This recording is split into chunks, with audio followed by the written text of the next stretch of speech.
Okay. He had been at his desk for nearly an hour when he realized that not one single order had arrived on the monitor for him to follow. No one had showed up to give him instructions, call a meeting, or even say hi. Never in all his years at the company had this happened, this complete isolation. Something was very clearly wrong. Shocked, frozen solid, Stanley found himself unable to move for the longest time. But as he came to his wits and regained his senses, he got up from his desk and stepped out of his office. Okay. Get well someday, huh? All of his co-workers were gone. Not my favorite. What could it mean? Stanley decided to go to the meeting room. Perhaps he had simply missed a memo. No matter how hard Stanley looked, he couldn't find a trace of his co-workers. Hey, boo. Okay, that's the second input. That's good. Bucket! Stanley picked up the bucket. Wait, you got the bucket at the beginning? Bucket! Stanley picked up the bucket. Bucket. Alright, cool. No new content. I like the bucket. New content. My rewards, what did I get? The bucket tightly to his chest and entered the door on his left. I do. Okay. Seems like a whole lot of nothing. You got any holes around here? Stanley needed the bucket's warmth and comfort now more than ever. Yeah. Perhaps his boss's office was where he'd find answers. It is possible. Hey. Oh,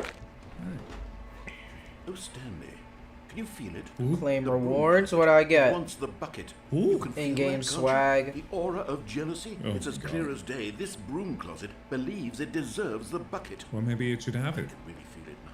I mean, It's I a could. bucket. It belongs in a broom closet. That's what the broom closet is trying to say here. Okay. It's supposed to go with the other cleaning supplies. Makes sense to me. Don't give in. Don't hand over the bucket. I Don't. know how hard it must be, given the pressure that the broom Oh, I closet gotta is log putting on in your shoulders to right GOG. now, but you have to be No, strong. thanks. This is your bucket. This is your companion and lifelong friend. I'm not really that attached to it.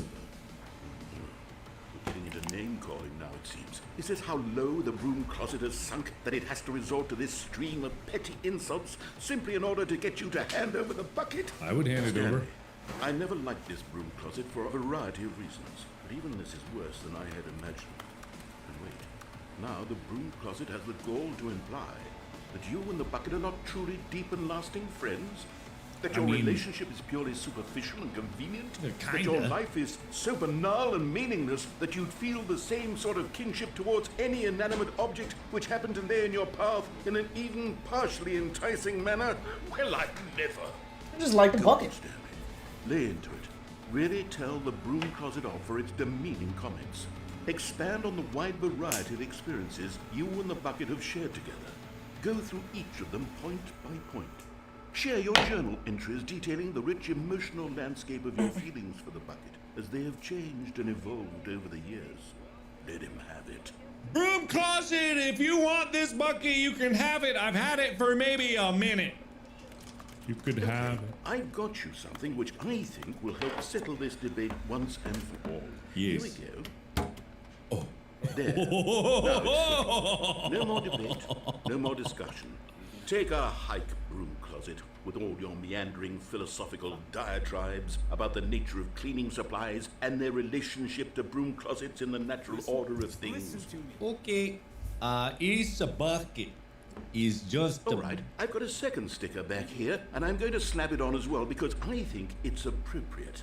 You see, I feel that it works because the sticker is also a bucket.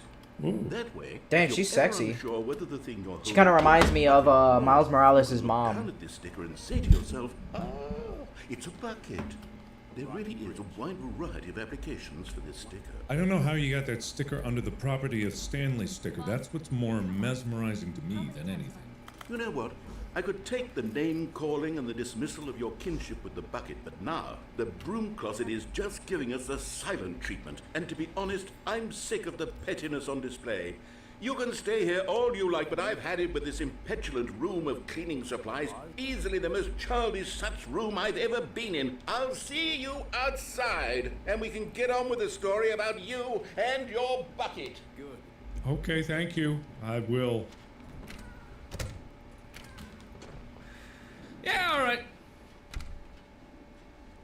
Coming to a staircase, Stanley and the bucket walked upstairs to the boss's office. Boss. Boss, I'm not gonna talk. We don't have to talk. No elevator for me. What about the bathroom? Does that have a new poem in it? Hello. Oh! Found one of them. One of the miniature Stanley figurines. Remember, Yeah! no reward for collecting all of these, only the intrinsic pleasure of a job well done. You can't buy that sort of happiness, Stanley. God knows okay. I've tried. So, I implore you to savor each and every moment you come across one of these beautiful figurines. I am and I have. I appreciate that. Okay, To be rich Pan Am, I'll isn't shut the crime. fuck up. Commit crimes, isn't it rich? What a life it would be to have to pick just one. Yeah, you're right about that. I'm pretty happy about where I am with Where's she driving me? this stuff and things. Stepping into Oh, his fuck, manager's all the way office, out here. Stanley was once again stunned to discover not an indication of any human life. Wait, what? Crushed by the weight of this revelation, Stanley may have broken down into an emotional Damn, dumpster we're going out fire. here. You're in The Fuck. presence of the bucket. The bucket. Even now, in his I'm going to darkest the of forest. hours, did the bucket's warmth and guiding light pierce the dark clouds of confusion and chaos. It would be with him always. Nah, The bucket would, and he knew it. I don't really The want two of the them were bucket. inseparable. I don't feel. At this point, Stanley was so absorbed in the tender spiritual connection he shared with the bucket that he didn't notice the keypad behind the boss's desk. Nor in his bliss of simply being near the bucket did he have any notion that the PIN number for the keypad was 2845. 2, 8, 4, 5. But Stanley guessed the correct code by sheer luck. Was it that the bucket knew all along? Was the bucket guiding him? I mean, This is certainly the most logical explanation. sure. Okay. We just hit a kid. Oh, almost missed you. Another miniature Stanley figurine. This, you know, there really must be a snappier name for these things. What about mini stands? Stanley figs? Or what about Stanley? Stanley Yes, figs. I think I like that. Another Stanley Figlies. under your belt. Kind of the worst of the options that you presented, but okay. Not really a fan of this bucket anymore. To be perfectly honest, I wasn't really a fan in the first place. I really like the hole. If you could have me have a hole, I mean, the bucket is kind of elevator like a raced portable down, hole, but it's not really. Plummeting towards an unknown fate. Not really. It would be all Stanley could do to keep himself together, if not for the bucket.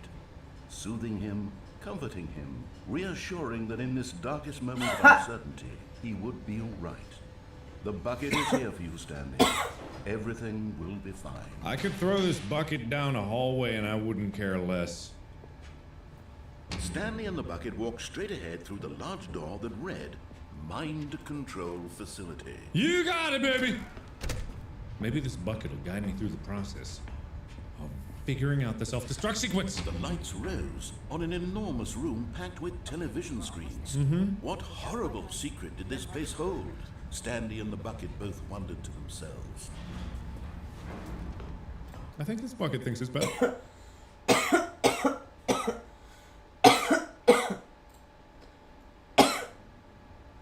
No audio.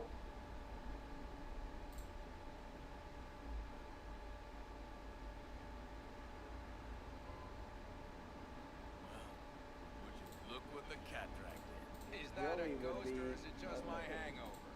Fuck you too.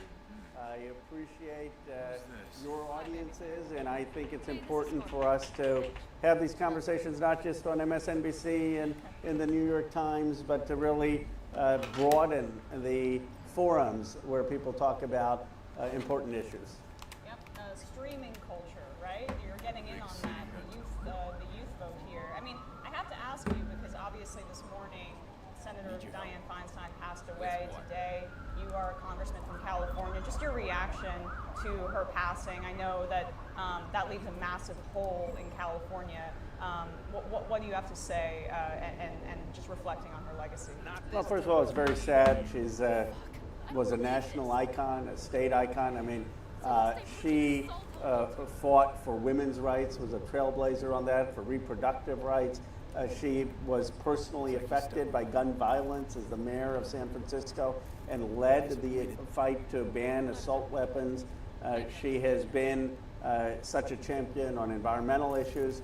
So she's in my thoughts, she's in my prayers, and it's a loss for the country and for the state. Yeah, I mean, you have endorsed Barbara Lee for Senate. What is your opinion on who Gavin Newsom should appoint to replace Senator Feinstein? Because he has promised that he will appoint a black woman for that vacancy. Do you think Barbara Lee is the right choice to appoint? Well, it shouldn't even be a choice. It's obvious he needs to appoint Barbara Lee. I mean, he made a commitment to appoint an African-American woman, and Barbara Lee has by far the most support. She's put in the work. She's mobilized the grassroots. She has the progressive support, and she's been working for 6 to 7 months. So to pass her over at this point really would be I'm just carrying your ammo. Nice. And it would upset a lot of people Oh in my the African God. American community, not just in California, but around the country. I know that's how my colleagues in the Congressional Black Caucus feel. Yeah, to be honest, it feels like this couldn't come at a worse time as well. An absence from the Democrats in both the Senate and the Senate Judiciary Committee opens up a weakness. It seems like we won't be able to run any judges through or appoint them proper for some time. I think this relates a lot to what we're here to talk about, because this issue, this gridlock, I mean, that's far from the only thing happening right now in Congress. It speaks to a level of institutional gridlock that I think alienates a lot of people. There are many independents in this country, people who don't vote, young, disaffected people who have strong moral convictions, but don't actually show up to the ballot box. I was wondering, you rep from California. I'm sure you've had more than your fair share of efforts speaking to the youth. How do you feel about the young folks in this country and their opinion on how things can or maybe can't get done at a federal level? Well, they're the hope, and they are exasperated, candidly. I mean, they see change not happening fast enough. They see too much big money in politics, PAC money, lobbyist money. I've said, let's ban all PAC money, let's ban all lobbyist money, let's have members of Congress not become lobbyists. So they see these big oil, big pharma, big health insurance companies, big Wall Street firms having too much influence.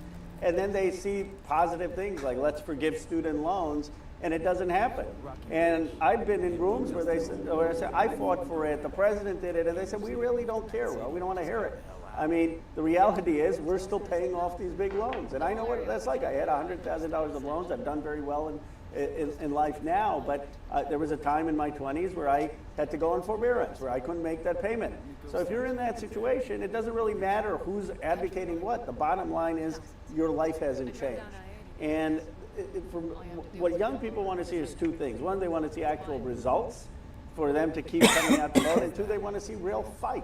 So what does that look like? Well, why didn't we zero out the loans once we did this before it went to the Supreme Court? Why don't we have a halt on payment now and be more assertive? We've got to push on the issues they care about. You talk about the influence of big money in politics. David Sachs hosted a fundraiser for you. This was reported by Puck News and then followed up by the American Prospect. How do you square your rhetoric on getting big money out of politics and then also David Sachs, who's a big Republican donor, PayPal guy, hosting a fundraiser for you? Oh, he supported Democrats as well, but I think it's a fair question. I take no PAC money. I take no lobbyist money. I don't have any super PAC. So I do have individuals contribute, and those individuals are people who have are maxed out at $3,300. And in raising money, I mean, yes, David Sachs contributed. Other leaders in Silicon Valley and others have contributed. Teachers have contributed. Nurses have contributed. But I don't take any of the corporate money. I don't take any political action money. I don't take any lobbyist money. Is that fully clean? No, but it's much cleaner than the vast majority of members of Congress. And David Sachs did support me, and the reason he supported me was my advocacy for free speech on Twitter, where my private emails leaked, and I had said that they shouldn't censor the New York Post reporter, and they shouldn't have taken that down. And he also supported me because I had drafted a letter with the Congressional Progressive Caucus saying that there has to be dialogue on Ukraine, even though I've supported all of the Ukraine aid. And so we disagree on a lot of issues, but I think it's a strength that you can find certain common ground with people to agree on, and that's why he did support me. Do you understand though why maybe some on the left would raise their eyebrows at that, and would you pledge not to take money from someone like Sachs in the future? No, because I would pledge to be consistent on the positions I've had. I'm for a wealth tax. I'm for raising the minimum wage. I'm for Medicare for all. I'm for free public college. I'm for cutting the bloated defense budget. And I've done this despite taking support from an individual. So I would ask people on the left to say, look at my record. Look at where I've stood on the different issues and where I will go to David Sachs fundraiser and say, talk about taxing wealth. In fact, there's probably a clip of me saying, I think millionaires and billionaires should be taxed too much. Now, if I can find common ground with people on free speech or some other area, I think that's important for the majority coalition for progressives. So I will pledge to not taking money from PACs, to not taking money from lobbyists, to not having super PACs in a primary. I don't think we should unilaterally disarm against the Republicans or Trump, but certainly shouldn't have super PACs in a primary, and to being consistent on my views on taxation and progressive policy. You know, I think this speaks to what we do as well. Of course, Emma and myself are live streamers. New technology, getting out there, talking to lots of folks with very little startup cost. What I've noticed, at least when I talk to people my age or younger, is that there is a fundamental, almost axiomatic lack of trust in politicians. And it really doesn't matter how clean they are. There's a fundamental first principles, Yeah. And then everything after that is They like, assume okay, you're corrupt. right. And I don't think the assumption is entirely unfounded. We know Washington, of course, has had its fair share of scandals and corruption. In terms of individual behavior, it's difficult, I think, to project the image of authenticity, which is seemingly exactly what people are looking for. Donald Trump, of course, has captured the hearts of the Republican Party through what I would consider an extremely inauthentic bid at being real, and Right. He speaks his mind. It's just aesthetic. Oh, it's fully aesthetic. It's not really. He lies all the time, but the aesthetic counts, And this is what I've been concerned with when it comes to Democratic fundraising. The Democrats, if you ask people about policy, would you like to see, the child tax credits? Would you like to see funding for this institution? Would you like to see this, that? You ask them about Democrat policies without saying Democrats, America loves it. Like 70% of Americans go for what Democrats sell. Right. You mention Democrats, now you're 50-50. It gets really tough. So the question is, why is there that gap? What is the disconnect between the popular policy and the, not unpopular, but gridlocked, Democratic Party? That's a very thoughtful question. I would say a couple things. One, there was a mistake made in this country by both parties of offshoring our jobs, of allowing the middle class and working class to be hollowed out. We saw factory towns shutter. We saw the wealth disparity grow, CEO pay go from 15 to 1 to 300 to 1. So a lot of working class voters, a lot of middle class voters said, this system is not working. And that's why I supported Bernie Sanders in 2016. Trump modeled that with the same grievance, and he said the status quo is not working. Look, if I was growing up or living in Johnstown, Pennsylvania, or Lordstown, Ohio, I'd probably vote against anyone in the status quo establishment too. My life has gotten materially worse. So the first thing the Democrats need to do is acknowledge that there were mistakes made by both parties in the 70s, 80s, and 90s. The second thing is that we've got to get rid of the corporate influence in our party. Obama ran not taking PAC money, not taking lobbyist money, and telling the DNC not to take corporate money. Then suddenly now we're taking corporate money again. We've moved backwards from how Obama ran in 2008. Now, I'm not pure like Bernie Sanders, who could just do all of his grassroots fundraising at $27. I'm just being honest, right? That's the other thing. Like, people want honesty. If I came here and said, look, I'm doing all grassroots fundraising, they'd go Google it and say the guy's full of it. I take contributions, individual contributions, up to $3,300. But that's a lot better than having defense contractors, big pharma, big oil companies pour in money, and then people say, where's the progress? You're promising us Medicare for all. You're promising us free public college. You're promising us not a bloated defense budget, but then you've got all these special interests pouring in money into your campaigns. And so I think the Democratic Party needs a reform economic message saying that the hollowing out of the working and middle class was wrong and here's what we're going to do, and a reform political message. And we've got to show up and we've got to acknowledge that there were mistakes that the party made. And I mean, there have been some steps that have been taken back, but I am encouraged by Biden going to the UAW picket. Absolutely. I mean, that is for me one of the most seismic shifts in Democratic Party consensus that I think we can, at least as it relates to labor, in a long, long time. And I think it's important. Just your response to the insurgent labor movement and how this summer and into this fall, it feels like unions are winning back the public trust, and we're finally getting rid of that Reaganomics perspective about how bad unions are, and the public seems to be at least coming along with that in supporting the UAW and other, the SAG after strike, for example. It's inspiring. I was, the first member of Congress actually on the SAG picket lines, and I was really proud to be on the picket lines with UAW workers in Wayne and Toledo, and a bunch of us, Debbie Dingell, Rashida, and I, were calling on the president to come. We didn't think he would. I give the president tremendous credit for showing up with the workers and not having both sides of the issue. I mean, it's clear that the CEOs are making $30 million. They put $5 billion in stock buybacks. These workers are making 15, 16 bucks.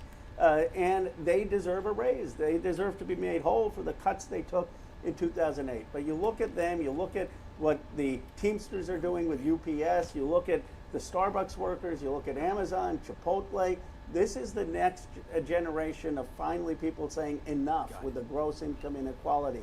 And if we combine a new production agenda, bring back new manufacturing, bring back technology across America with a labor movement that requires fair wages, then I think we can start to stitch this country back together. Two mistakes that have been made. Why did we give all this money in the IRA to states that had no labor requirements? Alabama, Tennessee, right, hollowing out more of the working class. That was a mistake. See, this is where people get angry at the party. Okay, we like the IRA, but you're giving the money. The big three are taking it Tennessee and to Kentucky, and they're not good paying jobs.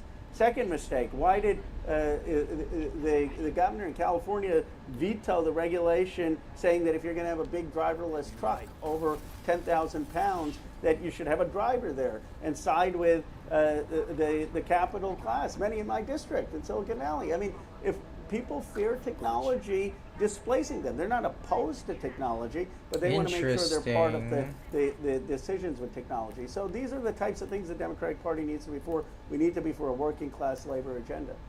Yeah, no, that's the current fight, it seems. There's nothing that people, especially young people, I feel, distrust more than a public message of support for labor backed by nothing, just, the sentiment. Biden actually going down there, you going down there to the strikes, I think it speaks to what people are fighting over, at least on an aesthetic level. I'm sure you saw, but recently, following let them settle Biden's in, get presence at the comfy. strike, Trump also went down there and wasn't at the strike. Yes. He spoke to a group of supporters at a non-union organized event, and media covered it as though he and Biden were both taking a shot, out there with the union. Some even just outright said that Trump was out there on the strike line. It seems like people are really eager to commit themselves to a pro-labor agenda. No, I mean, Trump ran on this back in 2016, right? Bring back Rust Belt jobs. Yeah. He didn't, of course, but people care about that stuff. And I think more so than any group right now, young people, because they're being born into a country where there seems to be very little hope of the future. They may be the hope of this country, but they look forward and they see a blighted abyss of gig jobs and no health coverage. I'm not surprised that they feel disaffected. How do you think the Dems could work to reach out to them? That's a really great thought. Let me encapsulate it by saying they may be the hope of the country, but they feel no hope, right? That's kind of the irony of this next generation. And here's what I'm really proud of them. The Gen Z for Change and the climate groups, they've been the first ones Wanted to do that on all the front lines stealthy. with the UAW workers, right? They're saying there's no difference between a climate movement and worker justice. That the climate new jobs have to be good paying jobs. Many of them have to be union jobs. There has to be a right to organize. here's why I think we're not breaking through. Because Donald Trump, I saw his speech. I had to see his speech because I was on News Nation responding to him. And so they had the earpiece on and I heard his whole take. And if you didn't know anything, you'd say, Trump's saying they hollowed out your jobs left, the working class is getting shafted, I'm going to bring those jobs back. And if it was just that, you'd say, wow, the guy gets what I've been through. And part of the challenge for us as Democrats is showing up and validating people's anger. We can't just say, okay, we've created 13 million jobs, which we have, unemployment is at record lows, inflation is heading down. The average person sitting there saying, you know what, I'm still not making enough for groceries, rent, and gas. My income has gone down from what my father used to earn. My daughter is probably not going to have the same opportunities. And these folks are trying to sell me that the economy is great. No, what we have to say is we understand the anger. But look at the record. Donald Trump had 4 years. There was no new steel plant. There were no new auto plants. More plants closed. We've just started. For example. Foxconn. Yeah. It's total a con game. He's validating your legitimate anger, but he's got no vision and solutions. Here are our vision and solutions, and then talk about what we have done, but say this is just step one on a scale of 1 to 10. That this is going to take a decade to rebuild because it took 40 years to deplete. And I think that kind of honest talk is what will connect with people. Instead of just right now you've got over here, talking bitch. points. Trump is out there saying the economy is terrible. We're out there trying to say the economy is great. And people are saying, no, the economy is tough still. What we should be saying is we're starting to reverse the damage, but it's a long project and we need to continue to work on real solutions. Just turning to foreign policy for a second, you've been a longtime critic of United States foreign policy and some of the interventionist elements of what we've engaged in. You also did vote yay on a bill denouncing the horrors of socialism, and you're one of the few progressives to do so. I mean, the whole squad voted no. Katie Porter in your state also voted no. Why did you take that vote? Because I think a lot of young people do identify with democratic socialism at the very least, and progressivism and socialism, they can have a dual track. The fuck? I think that they kind of are connected. What's your response to that? I call myself a FDR Democrat with actually FDR plus Eleanor Roosevelt, because Eleanor Roosevelt was against the incarceration of the Japanese, and so a multiracial, multi-ethnic New Deal coalition. And part of the coalition of FDR were democratic socialists and liberals and progressives, and it was a majoritarian broad coalition, and I think we have to build that movement.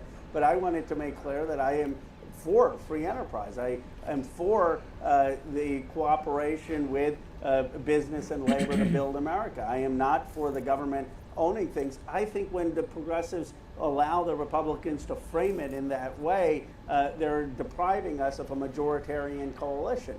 And what I'd like to do is build a majoritarian coalition for Medicare for all, for free public college, for a policy of bringing manufacturing back, for taxing wealth, and not have people say that, oh, the guy's a socialist, as they did to Bernie. I'll say, look, I represent a district with more wealth than anywhere in humanity. 1/3 of the S&P 500 is in my district. So I understand why people were upset, and there were people who were upset with that vote. But my goal is to try to make the progressive movement, without compromising my ideals, a majority movement that can, for the next 20 years, usher in a majority era. And I think FDR's example is instructive, where he didn't call himself a socialist, but he had a coalition of a lot of people fighting for progressive ideals. Understood. I just feel that the United States' history of foreign interventions is marked by essentially overthrowing socialist governments and leftist leaders. And so I'm just trying to connect your very poignant critique of United States foreign policy with a vote saying that socialism is this evil. Although my grandfather was part of Gandhi's independence movement and Nehruvian socialism back in the 1960s. I disagreed with the economics of it, but if you go to his Wikipedia page, Amarnath Vidyalankar, you'd see his advocacy, and you'd see that I'm deeply proud of my my grandfather's activism. I certainly don't think the United States should have license to intervene to topple regimes because they may be socialistic. that doesn't mean that I want socialism in the United States. So I think that there's a distinction between some of the foreign policy that was an overreach, whether it was the enabling of Pinochet, whether it was the overthrow of Mossadegh in Iran, whether it was Lumumba in the Congo. There are critiques of American foreign policy, of overreach, and I certainly don't think that America should be in the business of regime change. I think the coalition building is the key, right? In my experiences seeing people online, their frustration, a lot of disaffected young folks and progressives, there is a strong perception, we don't need to get into whether or not, to what extent it's true, that Bernie Sanders was not looked favorably upon by the DNC, that there would have been significant internal opposition to him had he become president, that it existed while he was running, both times. Whether or not that's true, that fear that socialists or people who lean very progressive aren't allowed at the table is something that disillusions a lot of people. They're young, and young people are, of course, more inclined towards idealistic thinking. They're more likely to be politically radical in any direction, I feel. And they're concerned that there's not a seat at the table, that if getting into politics means they have to shut up and play the party line, that there's no point. And that anti-electoral message, or that feeling they get, I think it cuts a lot of them out of the process. It weakens them, which is a shame for all of us, because as we know, young people are the strongest Democratic, leaning group in the country. Is there something you think the Dems could do to show a sign that they are willing to open up that seat, even if you don't agree on the economics specifically, towards what you do care about? Well, first of all, I think, having talked to young people, and correct me if I'm wrong or what your impression is, my sense is the three things that animate them the most. One is free health care. I mean, it's absurd in this country that you have people having medical debt, having co-pays, having to worry about them or their parents or grandparents getting health care.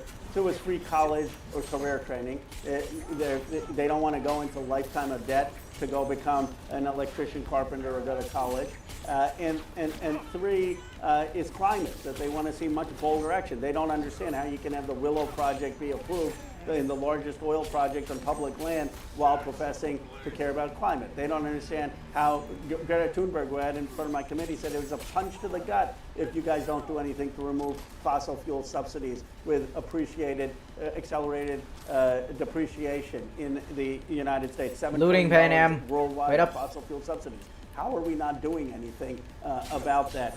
So my view is, I don't think that it's about the labels as much as it's about the policies. Why aren't we running the Democratic Party on Medicare for all as part of our party platform, a wealth tax when we have so much disparity, free public college, making sure that we actually are eliminating fossil fuel subsidies, making sure that we are not having new pipe approvals on public land, making sure right now in California, in my state, that there was a law passed to say don't have new drilling next to 3,000 feet of residential neighborhood, but they're still approving the new drilling because it's a ballot initiative. I think what young people care about is the substance.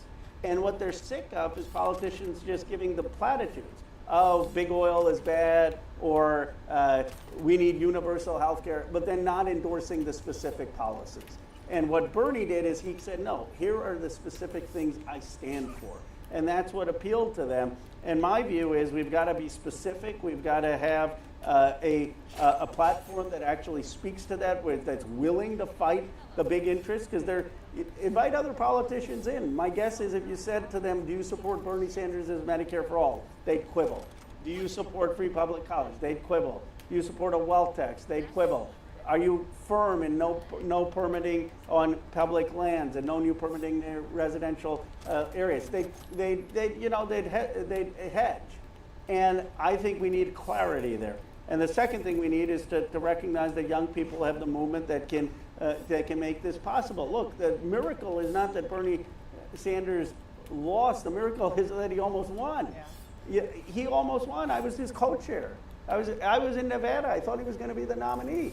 And then they coalesced and they got everyone to drop, and they got Clyburn to endorse him. And from Nate Silver giving him a 75% chance of winning, It went to a 30% chance in 3-4 days. I've never seen anything like it. He was up in the polls in California. He was up in the polls in Texas. He was going to win it on Super Tuesday, and they coalesced. They got everyone to drop. They anointed Biden, and that's how they won. But they can't keep doing that. You know, Bernie came closer in 20 than he did in 16. I think a progressive would have won this time if it was an open seat. Biden's running, and incumbent president is always very hard. You defer. I guarantee you that if you get a progressive, a strong progressive, running on this platform in 28, 32, 36, we can win, given what Bernie did. He climbed the mountain. We just have to get over it. And so my message to the young people is don't quit when you're at the 10-yard line. The hard work has been done. I want to see if you could, I could get your assessment on the Republican Party right now in contrast, right? I mean, my view of it is that I have never seen them in such shambles, essentially. And I mean, they're always dysfunctional in their own way. But right now, with the government shutdown looming and Kevin McCarthy being threatened with essentially losing his gavel because of these extremist members of the Republican Party, saying if you work with the Democrats in the Senate, Biden will run with you, essentially. Like, how difficult is it to even engage with the Republicans on the other side of the aisle in the midst of just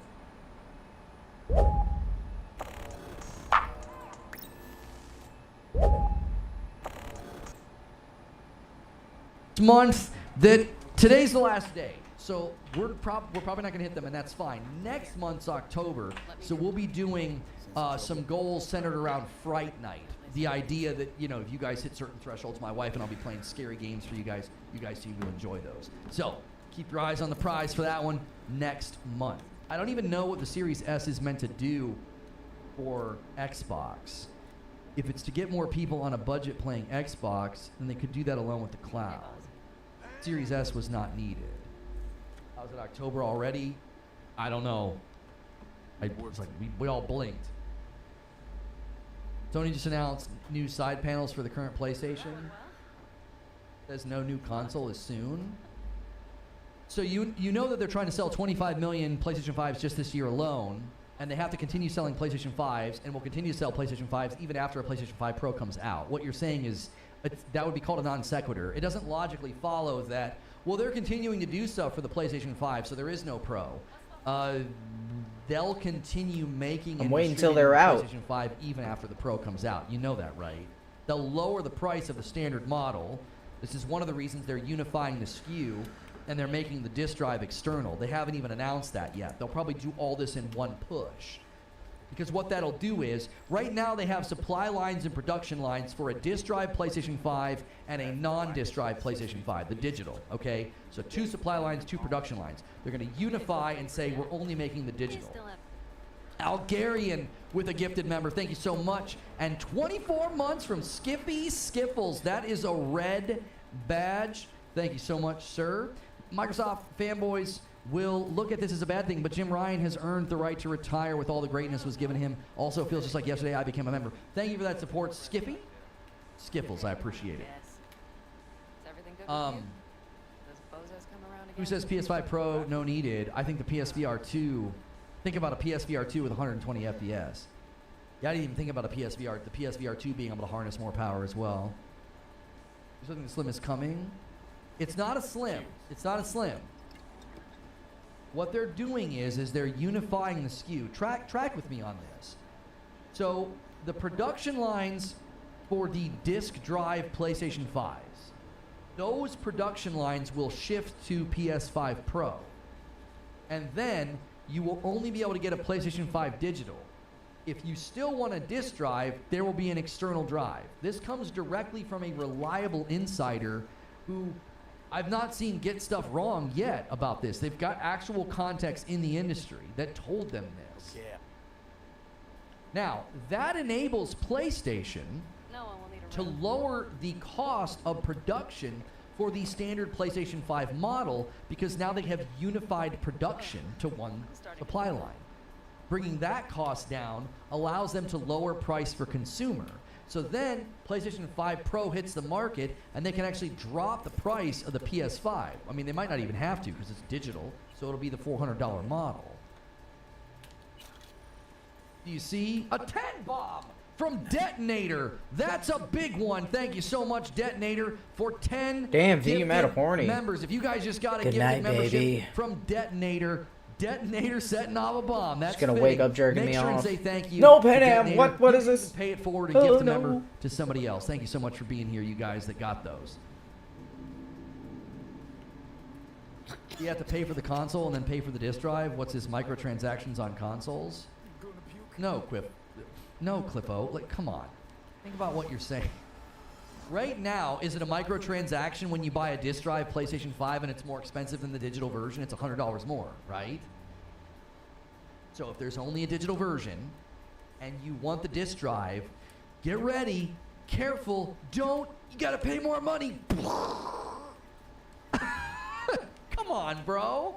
That's so sensible. A gifted member from Raven and a 10 bomb from P-Dub H-Town. Thank you so much, P-Dub H-Town, blasting us past 25, which means you guys can now do another 25, and I will gift another 5. So currently, I owe you 5. You got the first one, and we roll it up. Eugene says, you don't know what you're talking about. The devs don't have to put in more work. It's actually impressive that you keep parroting that.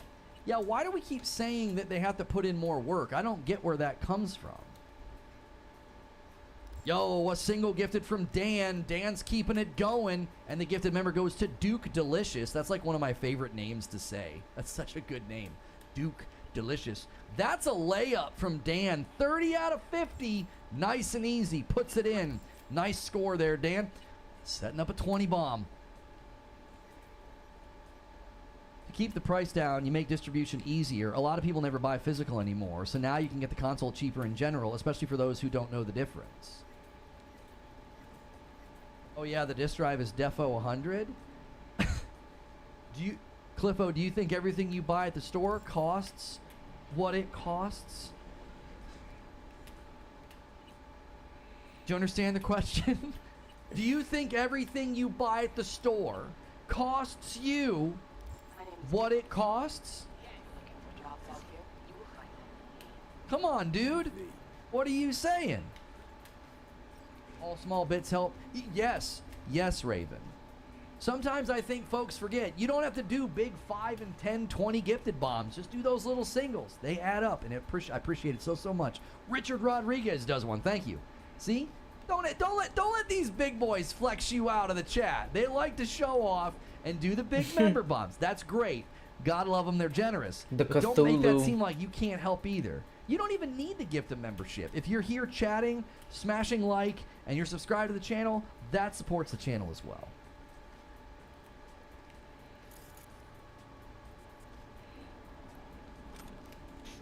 Eugene says, do people have zero clue how dynamic resolution works and how frame rate lock works? Yeah, just being able to buy a PS5 Pro and have higher frame rate and maybe dynamic resolution that's not so dynamic because you have more power, so it's not dipping as much.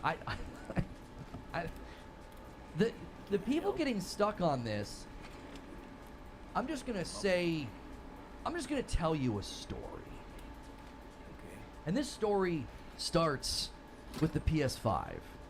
Darth Nihilus with a gifted member, thank you so much. There was a time where the PS5 was announced. And after the PS5 was announced, Phil Spencer says in an email that their device is stronger. 3 times stronger. Yes, 3 times. And podcasts start saying this. Damn, this Pan Am quest is long. And fans of Xbox start parodying this. People say things like, the Series S is going to run circles around the PS5. How'd that work out? How'd that work out?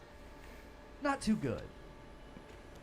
How did the prediction work out that Xbox is going to surpass PlayStation 5 in market saturation this year? Or this generation? How'd that work out? Fast forward a little bit. DualSense Edge. Oh, that's dead on arrival. Thank you, Ice Queen Gaming, for jumping back in. Yeah, DualSense Edge is dead on arrival. Nobody's going to buy that freaking controller. That thing is stupid.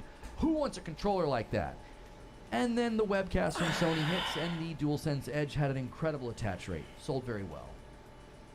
Fast forward a little bit more. Subject change. What's the weirdest thing you've ever smuggled? What is this, a game show? It's dead on arrival. Let's ignore the fact that Like she Xbox smuggled was promised coke in her VR, pussy or it never something? happened. Is that what? They were promised AR, augmented reality, and it never happened. We'll just ignore that. We're gonna hammer Smuggled weed the in her PSVR butthole. 2. Failure, stupid, dumb, DOA. And then the reports come out and it's selling well, on pace to surpass the previous model, and it was only available on PlayStation. Exactly, Direct. that's They what I'm launched it in saying. The slowest quarter of the year. The deputy finance director. Fast forward a little bit more. We'll make a quick stop. PlayStation Portal, stupid, dumb, Nope, dead story on done. arrival. Are you catching the pattern here? I need to calibrate you with the turret. Are you catching the pattern here? I want you to be People decry and doubt and criticize and act like PlayStation doesn't know what they're doing, and then all signs point to the fact that they do know what they're doing. Do you remember when everybody said that the PlayStation Showcase was trash and Xbox won? Well, let's go look at the revenue report for June. How'd that turn out? Who did amazing in June and blew the doors off? Who had a game that charted as a pre-order? Next target. Single shot. You see what I'm saying? The pattern's ridiculous. So here we are again. Yeah, the Portal will flop. One more. It'll flop. It's already sold out in Japan, but it's a flop. It's a total flop. It's already sold out. And that wasn't so bad. It's already sold out in Japan. And then the PS5 Pro, the same statements, the same doubt, the same that seems stupid, that seems dumb, what's the point? And I'll probably have this same conversation with you in the middle of 2025. I'll say PlayStation 5 Pro saturation sales right. Am I right? Like, look at this thing. It's almost like they understand hardware and they understand gaming. You know what? You're starting to remind me of me. 50 years back. Minus How many units? an impressive. I don't know how many units. You have to remember that the PlayStation Portal is an accessory. It's a controller with a screen on it, homie. It's the same price as a DualSense Edge. It's not central to the PlayStation soul. It's an accessory, and it's sold out. You understand what that means, right? It means they made a profit on it. It means they now have business impetus to make more. Supply, demand, market demand for it seems high. Like projections, sales measurements, R&D, all of that now has. Pan reason to Am, where say, the okay, fuck are you going? Look at the results of this thing. Great. Let's do, What? let's do some more. You Let's almost make some more. knocked us off the Understand edge. it? Like the pattern here is that we keep saying things about PlayStation hardware and PlayStation accessories, and then when the truth comes out, it's like, man, it's almost like people just instinctively bash Sony, and you just bash them and think that like nothing's gonna happen, it's not gonna sell, it's gonna be DOA, and it's like, why? Why? No. Do you think a company this size does their market research, does their R&D, and just pulls a trigger on a stupid idea? Like, I'm not trying to be disrespectful or condescending, but what makes you qualified to say that they don't know what they're doing? They have entire departments dedicated to technological R&D and market research. And you're... I was close. There was two What? asses. Assassination, assembly, and Where ass are work. you in the world that puts you in a position to be like, they don't know what they're Take what doing? you have, get what you need, assemble things, people. Find a You way to understand what I'm survive. saying? Simple. Got one word for you. T-shirts.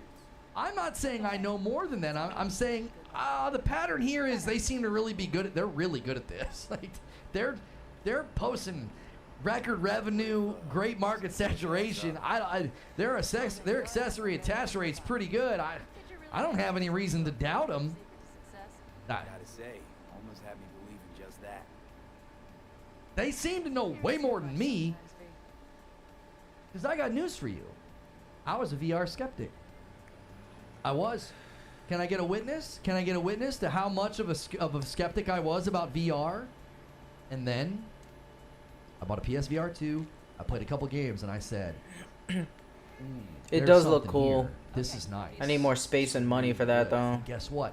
VR developers are saying the same thing. There's a video from Eurogamer, like 94 games coming to the PSVR 2, and a bunch of the games in that video shifted development to PSVR 2. Why? It's almost like Sony knows what they're doing. It's almost like Sony's really good at the hardware part. It's like they're really good at the hardware part. Maybe because they're a hardware company. I don't know. Maybe because they're a technology company first, right? And that's why they dovetail so well with these smaller studios that they work with, and then they buy and acquire, and that like integrates perfectly into a company that knows tech.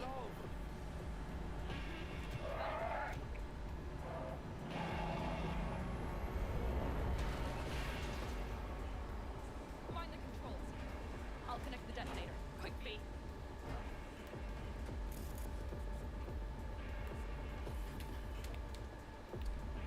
Sony released TVs with VRR as an IOU. It took 2+ years for them to implement it with an update. Does that sound like a company that always knows what it's doing? So they adapted their technology to a demand and a technological expectation in the market by adding. I'm VRR fucking later up. in an update. Fuck. And that's evidence God that they damn. don't know what they're doing. Give me seizures over here. Confused. Let's go.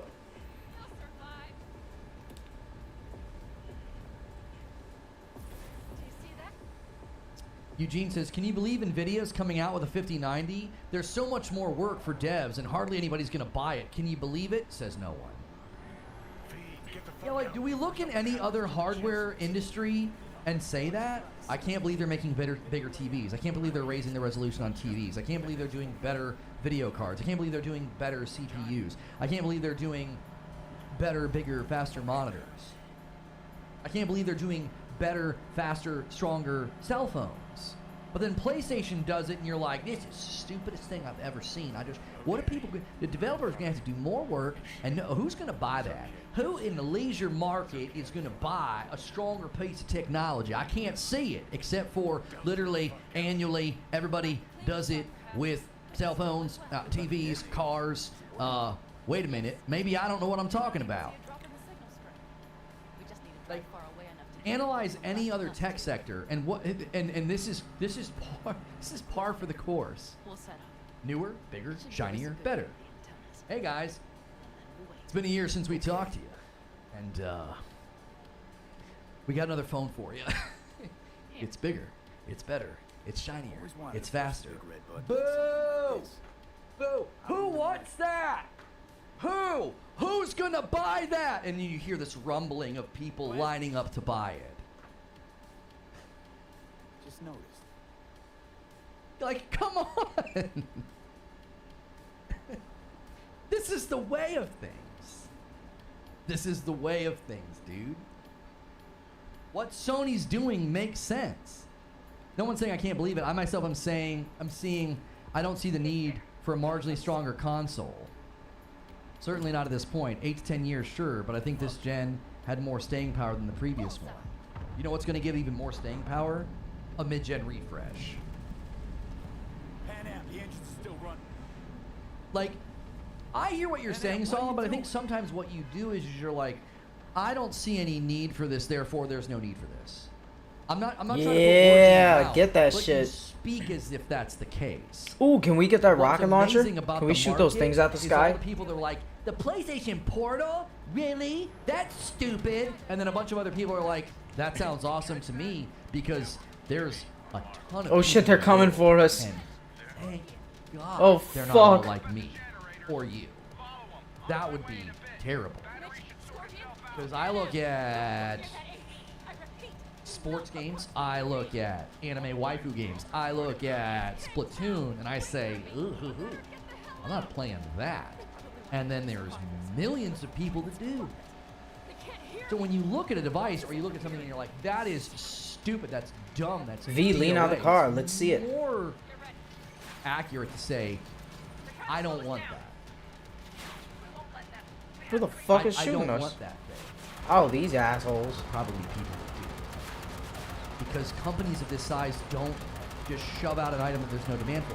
Now, I know people are going to go to like the PS Vita, and what about that? What about their last handheld? I'd have to go back and study that because I didn't cover the industry to this level back when the PS Vita hit. So I don't know all the ins and outs of why that thing didn't get support and why it was abandoned. I don't know. Let me just sit here. I don't know. At that time, peripherals that small and power that small, I don't know what the reasons were. But that's not what the PlayStation Portal is. Everybody kept kind of making that connection. It's like the PlayStation Portal is an accessory to the PS5. bullet fixed it. It's Nice. not a Vita. These fucking little pieces of shit. It's not. It's something completely different. So we can't do this. There we go. Well, they did this before, and they're going to do it again. They're going to abandon this. Vita failed because it was too expensive. Nobody needs to be worried about next gen. They underestimated Shoot Xbox, her down. and they released the 360 and dominated.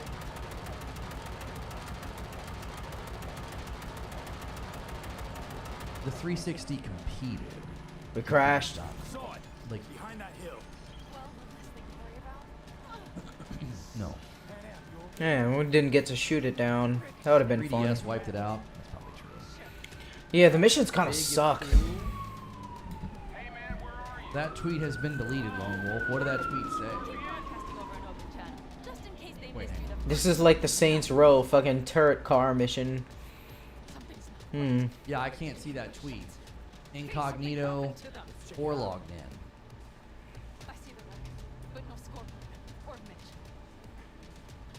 The PS3 outsold the 360. That's what I'm saying. Like they didn't dominate. They didn't. They competed. The 360 competed. You can't say the 360 dominated because it didn't. If Sony didn't already have remote play available everywhere and other things to already facilitate using it, I would have said the Portal was a great idea and product personally, but that was not the case. Right, and that's the thing is, you always look at it that way, and that's fine. I don't expect you to not look at it personally, but if you're going to comment on the bigger picture, you can't only consider yourself. I can't personally. ping. Let's think of another avenue here, Solemn. Honda makes cars, and I have a Who are these guys? Honda Odyssey for my Kang family. Tao. And Honda Charged puts a commercial jump. out about a two-door Interesting. coupe, little teeny car, right? Crazy amazing gas mileage, and they've invested in making it super safe. And I look at that and say, I already have a vehicle, and I have a bigger vehicle, and I have kids. That thing is stupid. But we have to get there first. If I were me saying that sounds kind of dumb and ignorant, doesn't it? Why? Well, because I'm taking my very particular scenario and I'm deducing and determining and concluding that, well, this thing is dumb because I don't need it. I'm not gonna. But then the single college student's like, you're out of your head. This thing's amazing. It's $9,000. It's under 10 grand. Like, I'm making this up, right? I'm making up some mythical fake thing. Good idea. You see the point that I'm making? Like, your personal thing of like, well, I have a phone and a laptop and I've done remote play on the PlayStation. Therefore, PlayStation Portal is stupid and worthless and dumb. And then you got guys like me and others that are like, dude, that thing looks awesome. I'm going to use the heck out of it. A gifted member from the Zedric. I love seeing a white badge gifted member paying it forward as a brand new member. Thank you so much. Moving us a little bit closer to 50. Richard Rodriguez with a $2 tip. The PS3 outsold the 360 and it came out a year later. Oof. 360 was an awesome console and Xbox's best, but even the PlayStation 3 beat it despite its first 2 years being worse. Still tracing my location. Man said 360 like it's not 2023. Is this the Twilight Zone? You gotta watch out. Because sometimes in these discussions, we get into like take out the turret. Quarterback Where? warriors. You know. You don't underestimate Xbox. Don't underestimate. You see this ring? You see this ring? Championship ring, baby. Damn, what the fuck dominated. is that? And then you like look a little bit closer at the ring and you're like, did you get that from a gumball machine? It didn't dominate. The PlayStation 3 outsold it. You know what I mean? Like, it gets like glory days. What the because fuck like, is don't that? underestimate Xbox. Okay. All right. I disagree. The PlayStation Portal is like a car that doesn't drive, and some people are like, well, I would live in that car. No, that's not true at all. It's a device that meets particular needs that you don't have. You're saying it's like a car that doesn't drive. You're basically saying you're saying it has no function in relation to its essence, which isn't true. What's its essence? What is it? What is it? It's a controller with a screen on it that allows you to play remotely. And it does that. So saying it's a car that doesn't drive, that's nonsensical. That doesn't even make any sense. It does the thing that it's designed for. Solid Snake with 13 months. Hi, Lono. Hi, everyone. Keep up the good work. Have a great day. Solid Snake gifts a member as well. You know, a better analogy would be that the PlayStation Portal is a car that can't go off-road. Right? It has limitations. If Wi-Fi's bad, take out if the turret. How, Circumstances though? around when you're using it aren't ideal to what it's built for, it's not going to work well. That lines up perfectly with my analogy. That little two-door Honda, you can't off-road with it. You can't take it into the woods for some camping trip on some like bumpy, crazy trail. You need a Jeep or a Land Rover for that, right? You can't take it to the sand dunes. It's not a dune buggy. So under certain circumstances, this car wouldn't run well. That's what a PlayStation Portal is. It's an accessory to your PlayStation 5, and it'll work great under certain circumstances. And then there are other circumstances it might not. There'll be lag, there'll be latency. Like, I don't know, all the people praising cloud gaming. Cloud gaming's great under certain circumstances. Do you see? Like, that's why I think every time this comes up, people are basically saying, I don't want that, but instead of just saying, I don't want that, they say, that's dumb and no one will buy it. If you don't have a horse, that doesn't make the horse trailer dumb. Right. It's totally fine. I have no problem with somebody saying, I have no need for that thing. I would never use a PS Portal. Cool. I will.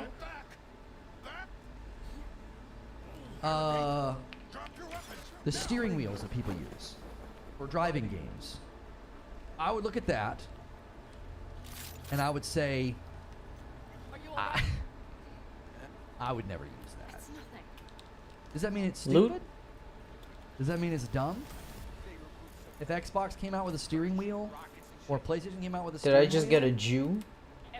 My lack of What's the name of that gun? need or What the want fuck? for it doesn't diminish It was the its new, value. not the Jew. There's a subjective value to me that's not Yeah, there. the new. Yeah, but I wouldn't buy that. I would misread never that. use that wheel. Lono would say, I can run into walls on controller just fine. It's true. I'm a terrible driver in video games. I haven't been in an accident since I was 17 where I accidentally took my foot off the brake and bumped a guy at the bank.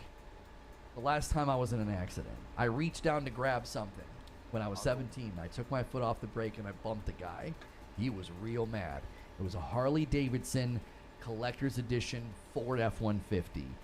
He was hot, as he should have been. Some punk teenager just bumped his brand new collector's edition truck. I was nervous. Sold out. How many units was built? What difference does it make? Our guys were here. Sold out 1,000 units. No, see. Once again, the challenge of what you're saying here is,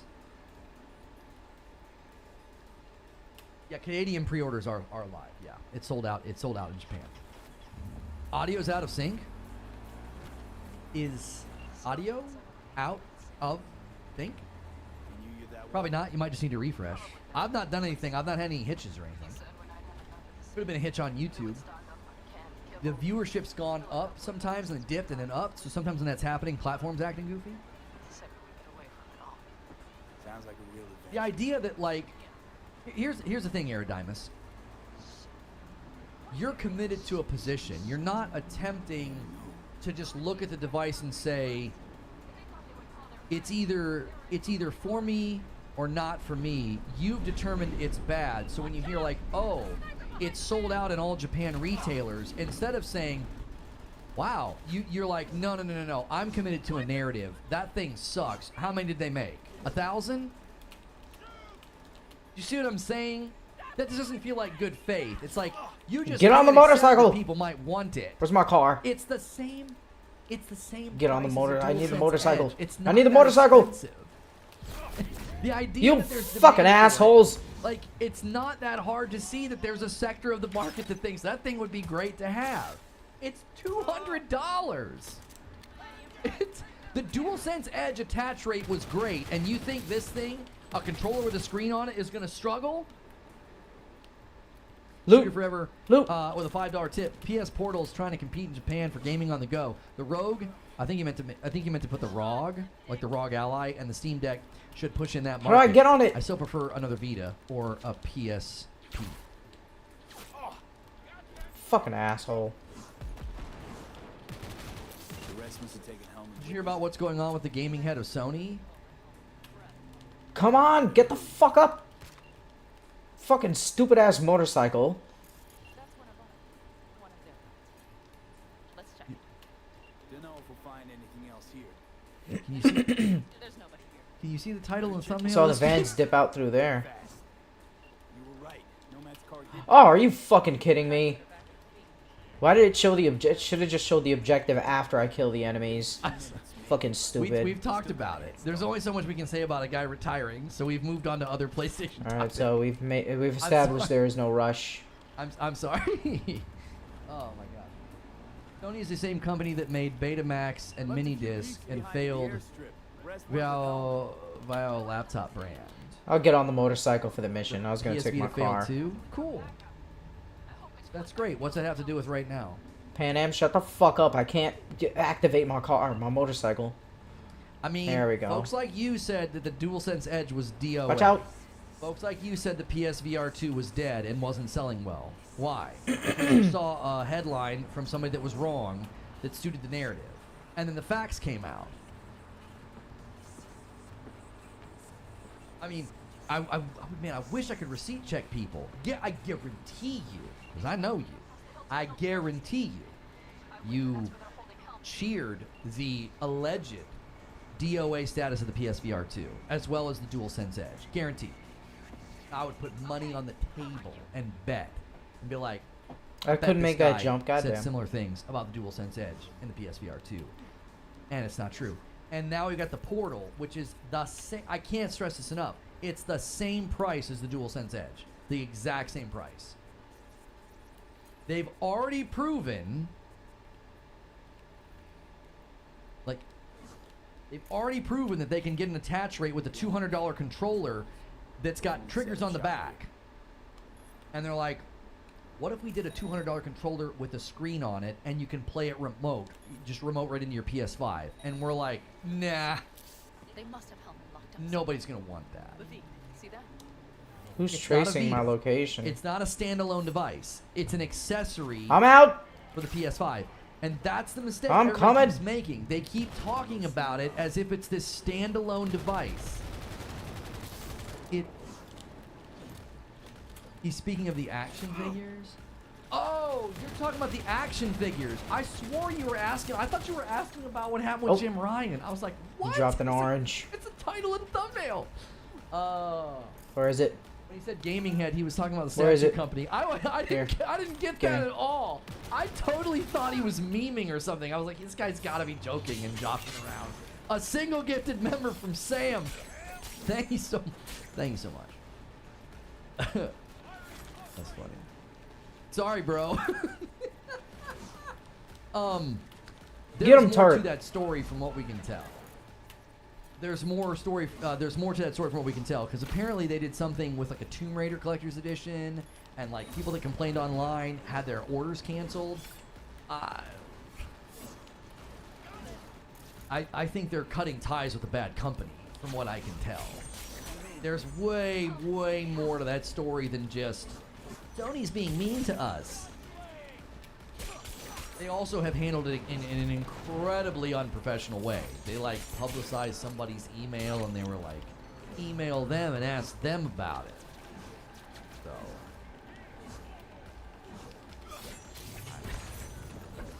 I don't know.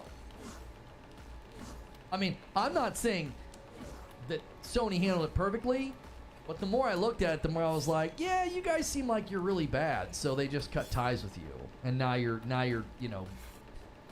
taking revenge on Twitter. From what I can tell, Gaming Head's pretty shady. Yeah, they don't. There were numerous people that were not like being like, oh, I'm gonna Sony pony here and defend Sony. They literally came out and they were like, look, y'all already did stuff like this before. You already had issues with customers and canceling orders. They're breaking ties with you because you suck. Like when CD Projekt Red put it on Sony to give refunds. Right. Hellman? Like, oh, really? Well, we're just going to remove you from our store. Richard Rodriguez with the $2 tip. Vita equals a fail. Then the Xbox One and the X and the S are production ways. What? I'm not connecting the logic there. Those are completely different devices. Completely different markets and target consumers.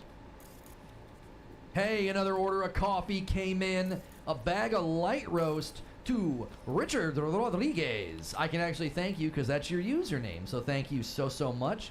Guys, do not forget to get those coffee orders in. Thank you very, very much.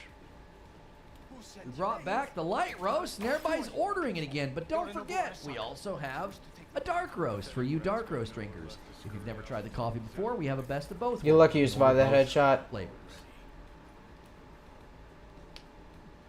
Don't take this personally.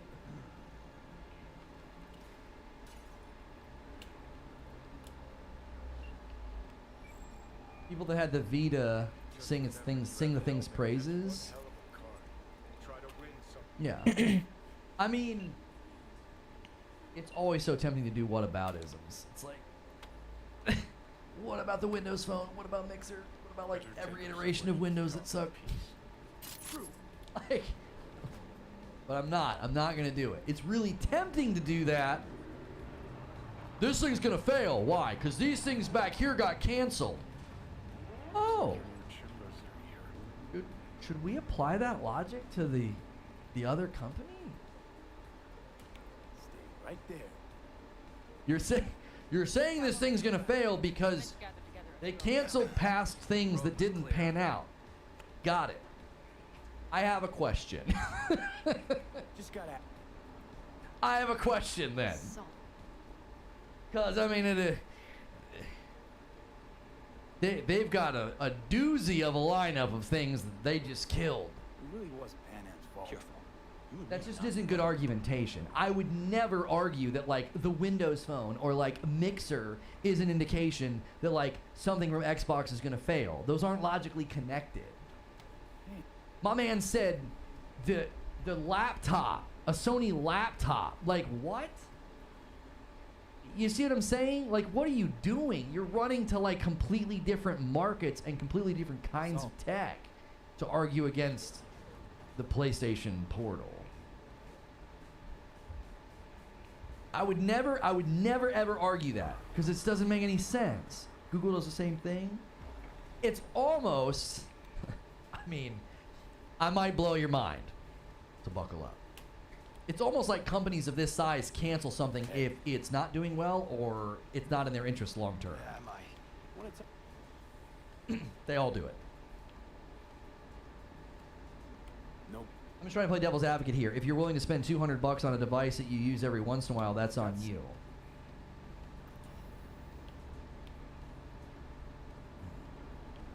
How? Man, I feel like my house is full of stuff like that. You buy it, and you use it every once in a while. Yeah. Because Okay. just always there. Right? What? I feel like that's not abnormal to buy a piece of technology. I don't know the terms that they would use, but there's sort of endemic rhythmic technology, like a cell phone, like a wearable. Then there's sort of like complementary technology. These get used a fraction of the time that my phone does. Does that mean that I got my money's worth here and I wasted my money here. Do you see, like, interval of use doesn't determine the value. Interval of use might determine the value if you just stop using it because it sucks. I use this microphone every day. That microphone right there is my wife's. It gets used once a week.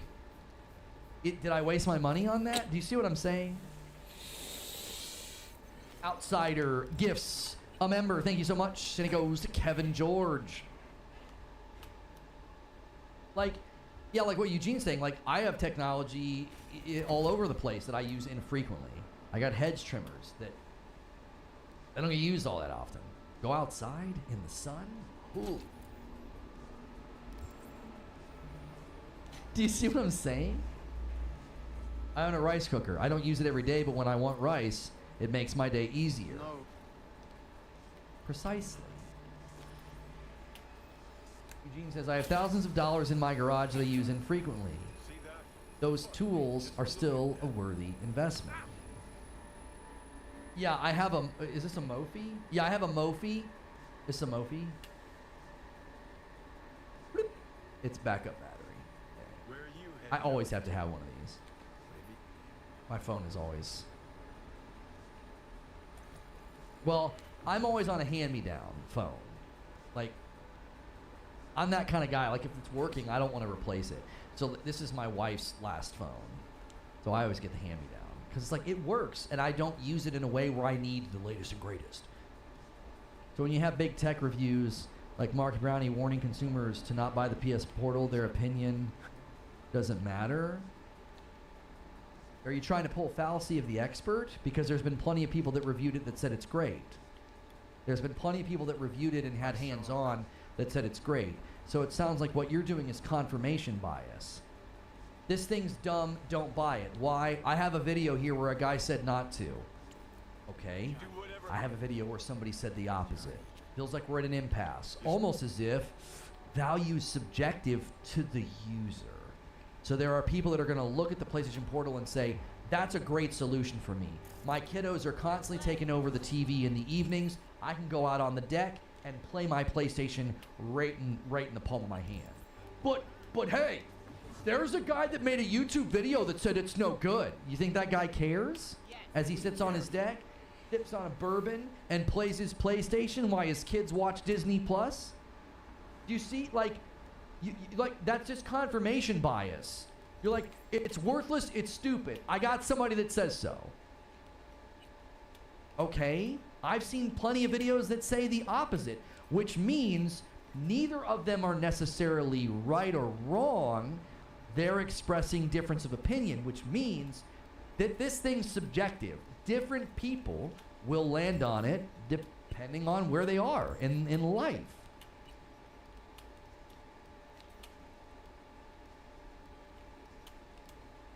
Here's what I think strange.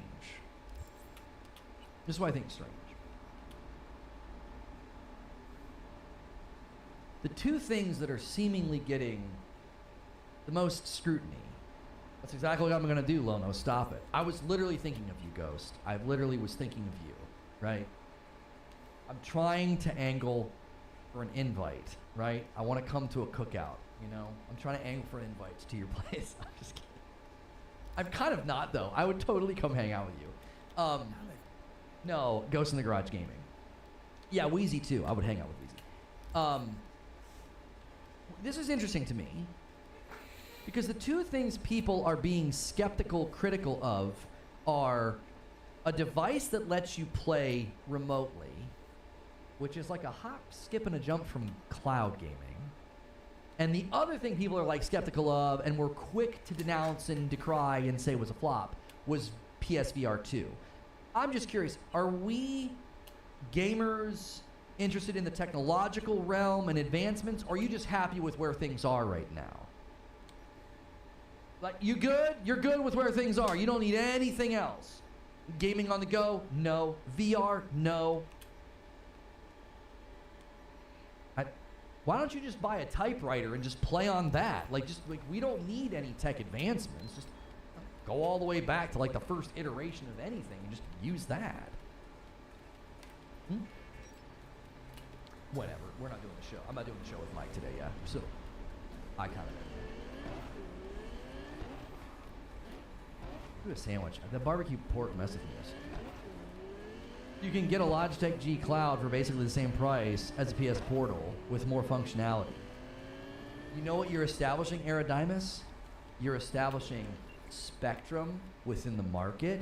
There are people that will come to the conclusion that you came to, and there are people that will come to the conclusion that I've come to. I'm gonna get the Portal. Do you know what people told me when the Portal came out, Eridimus? You know what they said? I can already do that on my phone. All I had to do was buy this controller. And then get this and log in and do all, and you know what I say to that? I don't want to do that. Number one, I don't have one of the latest and greatest phones. I don't. I haven't researched the controllers. I kind of like the DualSense, so I'll have the exact same feel of a controller. I'll have the haptic, and I won't have to worry about draining my phone battery. I won't have to worry about a separate operating system running in the background. I won't have to worry about text messages coming in, disrupting me, interrupting me. None of that. This sounds great for me. And people are like, no. I know what's best for you, Lona. Well, you really shouldn't buy that. Well, you should buy this other device over here. It's got more functionality. It's basically the same price. And I'm like, no. It's almost like you're an anti-salesman. It's like you're trying to convince me not to buy something. I don't understand that. It's like, if you have found something in the market that meets your demand as a consumer, great, awesome. Buy it. Yo, Jaffe's in the chat. Good to see you, Jaffe. But to be part of the job of the CEO is to read the tea leaves and determine the right investments for innovation. It can't be just throw it against the wall and hope something sticks. But I don't believe they're doing that, Jaffe. Because if we look at the webcast from earlier this year, their accessory attach rate is really, really good. And the PS Portal has already sold out in Japanese retailers. So and I also don't think this is just throw it at a wall and see if something sticks. It's just an accessory. I feel like this is very different. I do feel like people keep looking at the PS Portal specifically, and they're looking at it through a lens of something that it's not trying to be. It's the same price as a DualSense Edge controller. It's literally a DualSense Edge controller with a screen. It's $200. It's not central to the life, blood, and the identity of PlayStation. It's not a standalone device. So if they get 2 years in and they're like, demand has kind of waned on the Portal, we need a stronger device, better device. We need one that's more cloud capable. I actually feel like they're gonna turn on cloud for the Portal because it remotes into your PS5, and that's what cloud is, remoting into another device and playing on it. So I'm like, this thing's gonna be cloud eventually, right? But skip all that and just think about it. It's just an accessory. So if they would have pushed out the DualSense Edge and it sold okay, or it sold middling, and they ran the numbers on it and they said, we're gonna lower production of the DualSense Edge. I don't think that's a I don't think that's a problem. I feel like I'd rather have a company innovating and trying things like the PSVR 2. I was a VR skeptic, and I love that thing. And I'm looking at the games coming out. I'm like, that's great. You're the first console to bring VR, like console VR to market. You're the first ones to do it, and you did it. You did a really good job. It's a very good device. VR aficionados have praised it. Like I said, there's that Eurogamer video, like 94 games coming to the PSVR 2. A lot of those games, mid-development, shifted their development to the PSVR 2 because it can harness the power of the PS5. So they're thinking, we can do a lot more with our game if we can harness the power of a console instead of these standalone devices that are still struggling with power. So I don't see it hurting me, harming me, or harming the market for PlayStation to be investing into R&D and innovation and new stuff. And if anything doesn't stick, which so far they're doing just fine, DualSense Edge, their headphones, and the PSVR 2, they're doing just fine. Isn't that what we want? Isn't that what we want, or do you want another controller from Xbox? Like, I'm being dead serious here. Xbox has a war chest of money. Where's their tech innovation? Like, where is it? Oh, cloud. Have you read any of Jez Corden's articles about Microsoft's cloud efforts with gaming? They don't have the capacity. Like, where's the innovation from the company with more money? They have more money. Where is it? I seriously, as a consumer, I look at Microsoft, I'm like, these guys have less money than you. And they did VR first. They leapfrog you in cloud gaming. Like, what's going on? What are y'all doing over there? I get that there was a raw material shortage that led to problems that seemingly led to them doing like a pivot with the Series S. I don't know if that was something that they did of their own volition. Maybe it was forced on them. I don't know. I don't know if we're ever going to get a proper diagnosis of why that happened. But it's like, you have way more money. You have enough money to buy Activision Blizzard. And you're not tech innovating on anything. I don't know. I got more stuff in my house, and I got more games from PlayStation and their innovation. Holy shit, we got a block full of enemies. Not being utilized by oh Microsoft. My god. And we're gonna act like, well, PlayStation's just throwing stuff at the wall. What are you? I think I might put on some more. Why are we even thinking in those ways? Damaging like, quick hacks. Let me see what I got. Spent more and have more on one platform Overheat, than the other. Synapse burnout. So it's very I'll take easy out for me Synapse to say, burnout. I'll put on. Yeah, I think Portal's going to do just fine. I think the PS5 Pro is going to do just fine. They're proving that they know how to navigate these waters. They're innovating and expanding and growing. Fuck it, I'll do Synapse burnout. The other side's not. I don't know who that'll work on though. The other side is selling less than it did cripple. last time. I got a tier 5 cripple. So nice. Again, that to me, when I look at it, and I'm I got thinking a 5 as the Sonic consumer, Shock. I'm thinking about Oh what I'm shit. gonna get, what I'm gonna buy, what I'm gonna be confident in. And the choice is real easy. It doesn't even feel like a choice at that point. Bait Eugene tier says, 4. I'm currently tier PlayStation 5. only. I got tired of PC gaming a long time ago. Reboot And Xbox has updates. been a dumpster fire for me. If I was in a position for a mobile device, I would choose the PS Portal. Why? Because I don't need to buy games for it. Yeah, that's another nice advantage to it. Is like you just play what you already own. You play what you already have. Can I craft? I'm pretty sure I got a What's funny is you think crafting hardware quick is the hack. type of innovation. Yeah, I do have them. What innovation are you looking for then? What do you think cloud gaming runs on? Cyberware malfunction. What are they innovating VR? You have to own a PS5 to use it. Quest 3, you don't. It's all on there. Oh, okay. How is that a repudiation of innovation? They were the first to bring a VR to a console.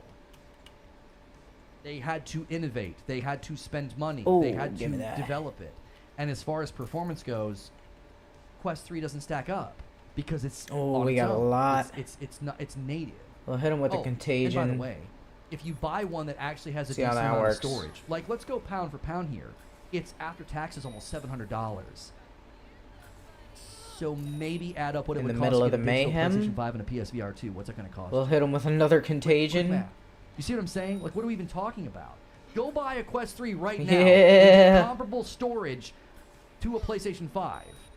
And then They're compare freaking PS5 out. digital and a PSVR 2. Get Buy 'em. together, buy Quest 3. What are you spending? Basically the same amount of money. Wakako, shut the fuck up. I was thanking my wife for the lunch drop off.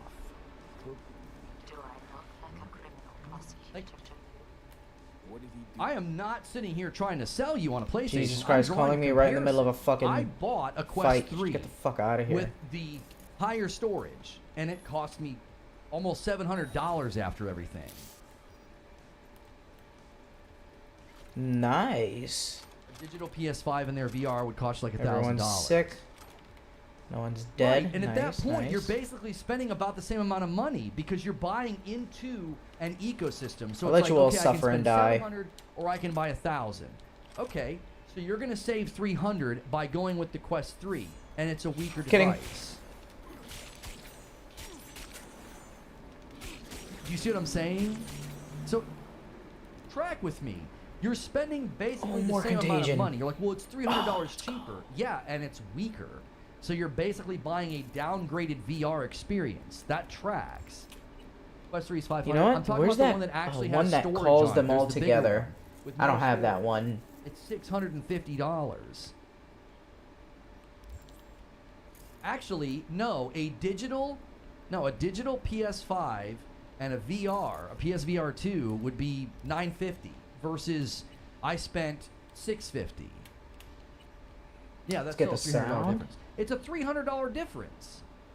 At that level of tech adoption, $300, you're thinking, what am I paying for? The PSVR God 2 damn is it. stronger because it can harness the Fuck. power of the PS5. The games are going to look better. They're going to be able to do more. New standalone means new library to build. Exactly. I've already got a bunch of games on my PS5. Oh, you already own Gran Turismo 7? No worries. Contagion. VR update. Oh, you already own No Man's Sky in your PlayStation 5? No worries. PSVR 2 update. Don't you see? Like, that's a great point, Zedric. There's money. It's not as simple. Like, people work in like almost like these false binaries of, well, this is cheaper, therefore better. Whoa, whoa, whoa, whoa, whoa, whoa. Hang on. What are you getting? You're a little too. You're starting all the way over with Hold your on. I'm library, gonna cripple you. and you get weaker power. I'm telling you right now. Keep your eyes on the PSVR 2. Keep your eyes on it. And gotta upgrade those Netrunner. It's a VR unit that has a good attach rate to a console that's going to saturate the market incredibly well, and it's stronger than the standalone units that are out there. It's very winsome to developers. Doesn't use AR. That's superfluous to the discussion. VR developers are going to pay attention to that device because it's attached to a console that's doing very well. And then the PSVR Pro might even enable more. We don't know. That could be harnessed. So VR developers are paying attention to that device. They're at the top of the wave. The standalone devices are going to be trying to catch up. They're going to be trying to catch up. They're going to be like, oh my gosh, that thing is so much stronger than ours. You're not starting your library over. Make sure you don't say that. All your Quest 2 games will automatically work on Quest 3. I'm speaking as myself, Butters. Like, I'm starting over. Not everybody has a Quest 2. Not everybody already has a PS5. I'm establishing that, like, it's different for the consumer. Every consumer is different. How about backward compatibility and playing your game anywhere or quick resume? There you go. I don't understand why you're bringing those things up. What do those have to do with what we're talking about? Damn, this is fun. Got the contagion power. Backwards compatibility has come to PlayStation. Now, some of them have to be streamed, and we obviously want to see that change. As gamers who own some of those, I don't own some of those old games, but if I own some of those old games, I would want that to change. I don't want to have to stream an old game. They are aware. What time is it? Okay. Like quick resume? Like I don't understand. Like you think quick resume is that like a dunk or something? I have both devices, Series X and PlayStation 5, and I like them for different reasons. But nice. When I look at everything I have and everything I've Jesus bought, Christ, and as far slice as this one in innovation half. and new things and branching out into other gaming potential things, PlayStation's doing way more with less money. And my Xbox has quick resume and backwards compatibility. I can play old The games. quick resume shit kills That's me. not at all compelling against Oh, what we I'm got quick talking resume about. though. Okay. A 20 spot from Dark Horse. We are talking about the console that has been innovating historically, has been Microsoft and Xbox. Reason why we have online gaming and achievement system and quick resume is innovation. Xbox has brought gaming forward in many ways. I'm not acting like they never have. I was talking about right now. I did not say historically Xbox hasn't innovated. I didn't say that. I said right now, in the context of what we were talking about, we were talking about PlayStation Portal, we were talking about the PSVR 2. I said, they're innovating. They're doing new tech with less money. Like, that was the point that I was making.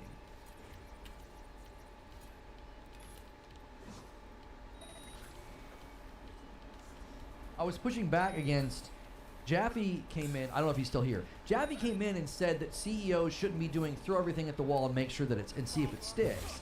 And I was pushing back against that notion. I was like, but they're not. The stuff that they've done this gen has been very successful. Ooh, try to get away. Their accessories has been very good.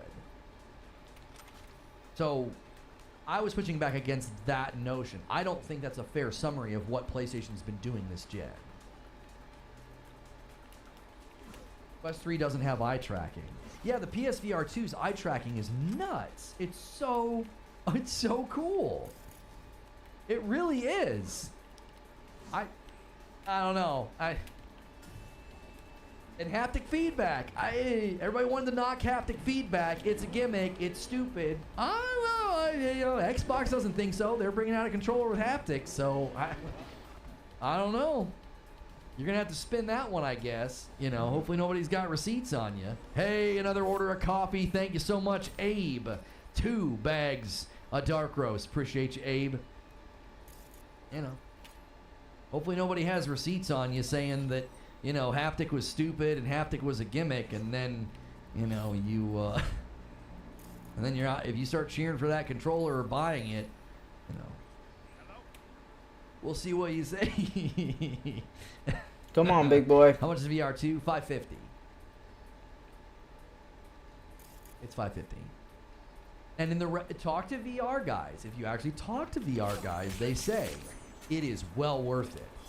Now, yes, it is more expensive to get in than buying a standalone, but you're getting really good performance. That's part of the benefit. You're paying more. Let's just say you want a VR, and you're comparing a $550 PSVR 2 to these other devices that are between $500 and $600. You're like, I got to spend an extra $400 if I buy the PSVR 2 because I need to buy at least a digital PS5. Okay. But keep throwing up. Keep at it. Significantly get it all stronger. out your system. So let's draw an analogy. When you're shopping for a PC, if you see a PC like a gaming rig for $1,500 and you see a gaming rig for $2,000, that's $500 more. What do you The think swords are you're so getting strong, for I don't that even get to extra do 500? finishers. What? That's why I'm fine with that, though. More power. It's stronger. Do you see what I mean? It's like as soon as you look at it logically and you compare it to like other realms where you might spend an extra $400 or $500, nobody would bat an eye at that. What do you mean? Well, I don't understand. This one gets me gaming and this one gets me gaming.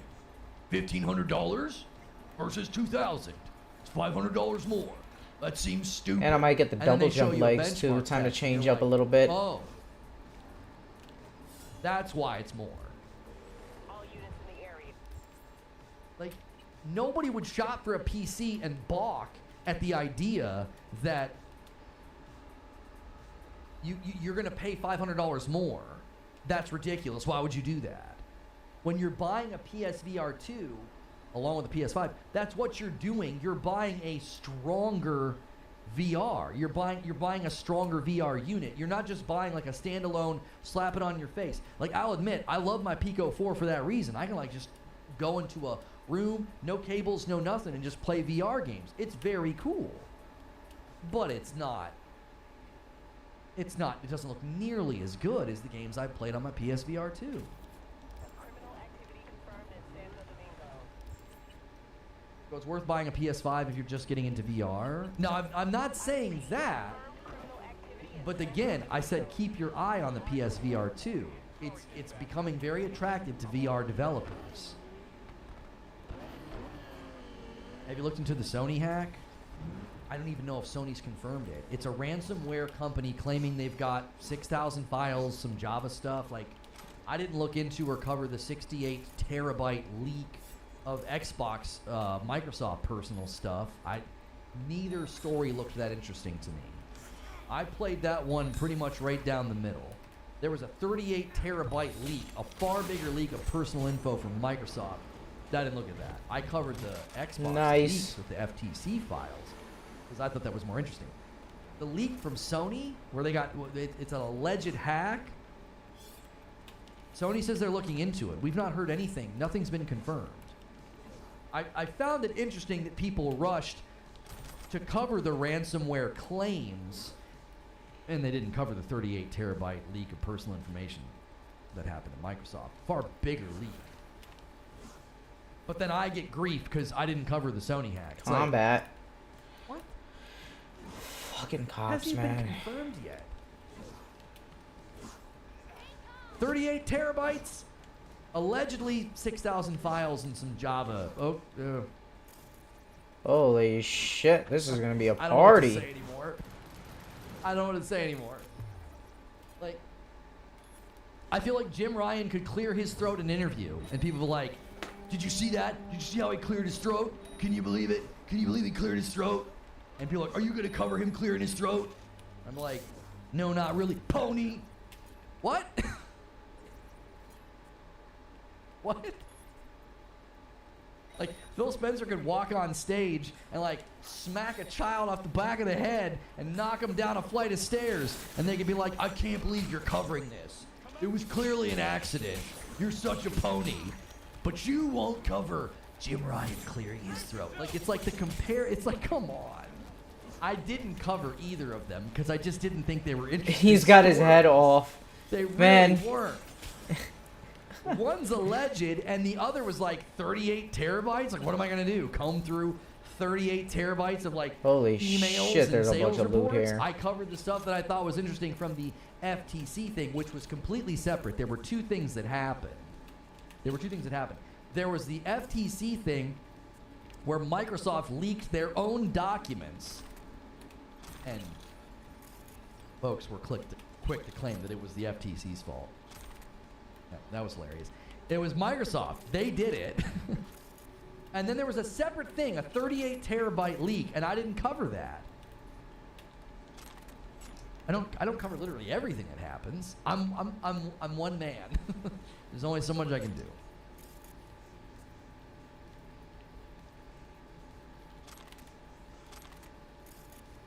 Yeah, I mean, if you want to get into PC VR, like that's where Oh, I there's think his head. He people was looking get for it. lost in the fray of it. If we want to bring it a little bit back to the VR discussion, if you want to get into PC VR, you're talking minimum $1,500.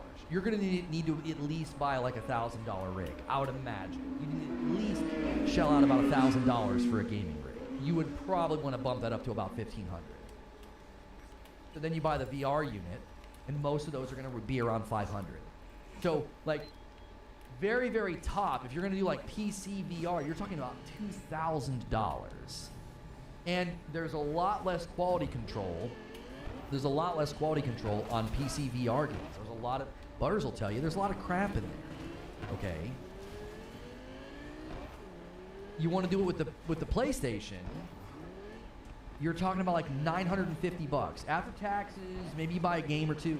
You're talking about $1,000. Okay, so it's going down in tier. You see, if you just want standalone device, you're talking $500, $300. So it's like it just goes up. There's a spectrum of price, and it's so weird to me that people want to single out Sony and be like, "It's just look at the price. It's unbelievable." It's like the spectrum of VR and power and performance. It's incredibly reasonable.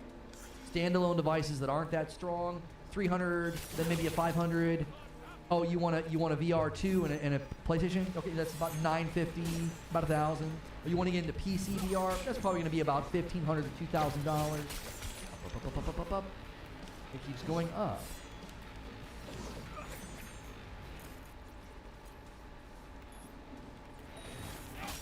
$2,000 minimum. You want tip top, $4,000 to $4,500. Right. It doesn't make any sense to single out the PSVR 2.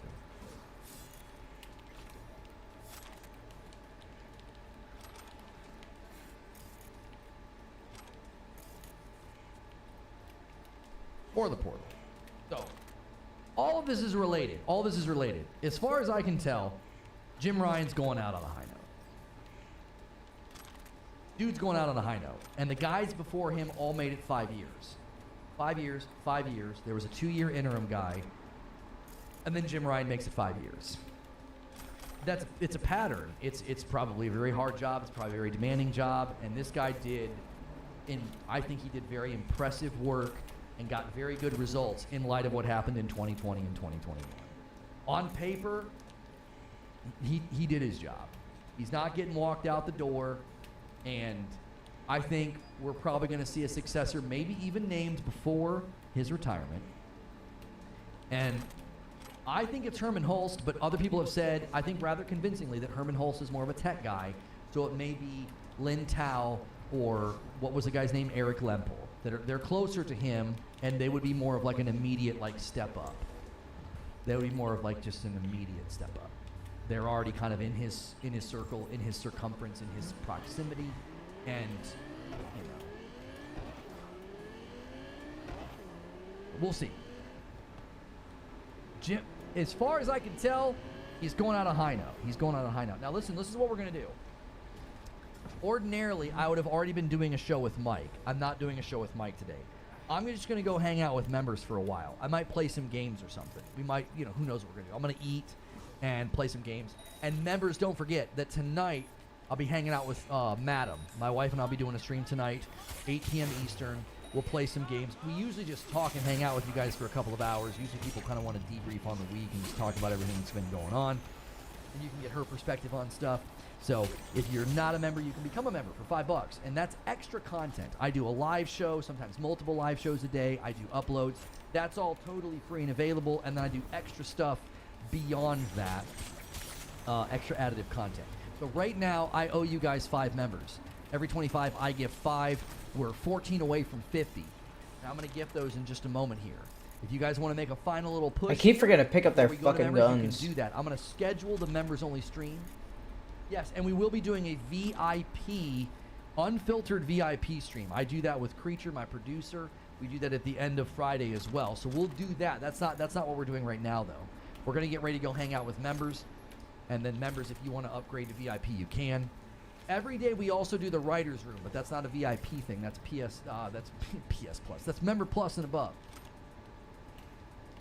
Boot up some foam stars. Oh, that's right. The beta started today, didn't it? I wonder what people are thinking. Okay, let's do reuse settings here. Yo, Cristiano Souza with a gifted member. Thank you so much. Just hanging out. Just hanging out. Let me bump the count. Thank you so much, Cristiano. You the best. Let me change the thumbnail. Budapest.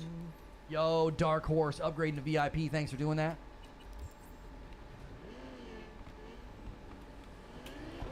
Got writer's room. Is this the one? Just hang out right now.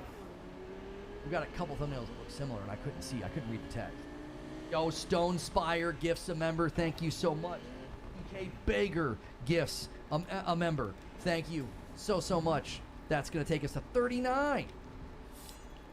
Next one's a layup. There it is. Lone Wolf. Thank you so much. Lone Wolf lays it up. What an easy score that was. Rounds it out. 40. Hang on, I'm still scheduling this. I'm trying to do both. I'm trying to look at chat and say thank you to you guys. Duration. Okay. Set it for that. Done.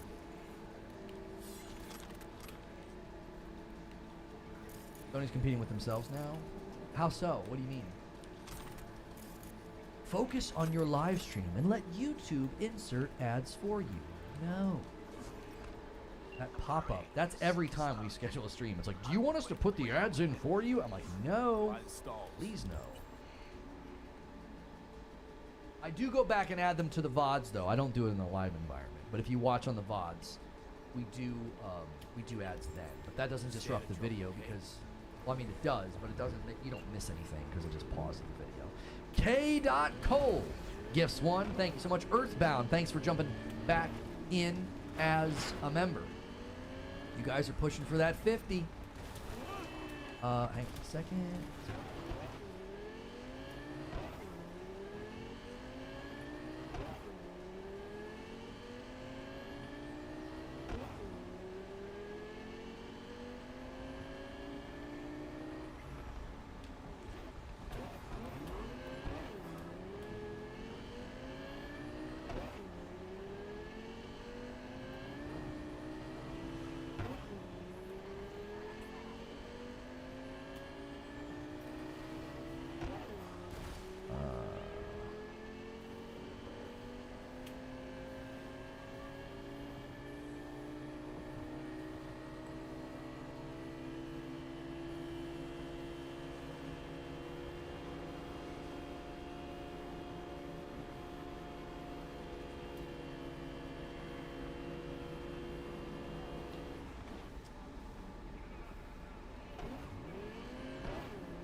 if you wanna avoid our annoying blips, run our ads.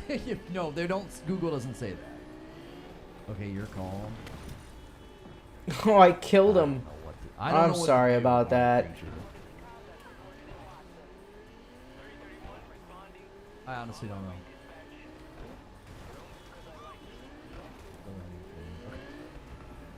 All right, let me give you guys a link. I gotta set up redirect.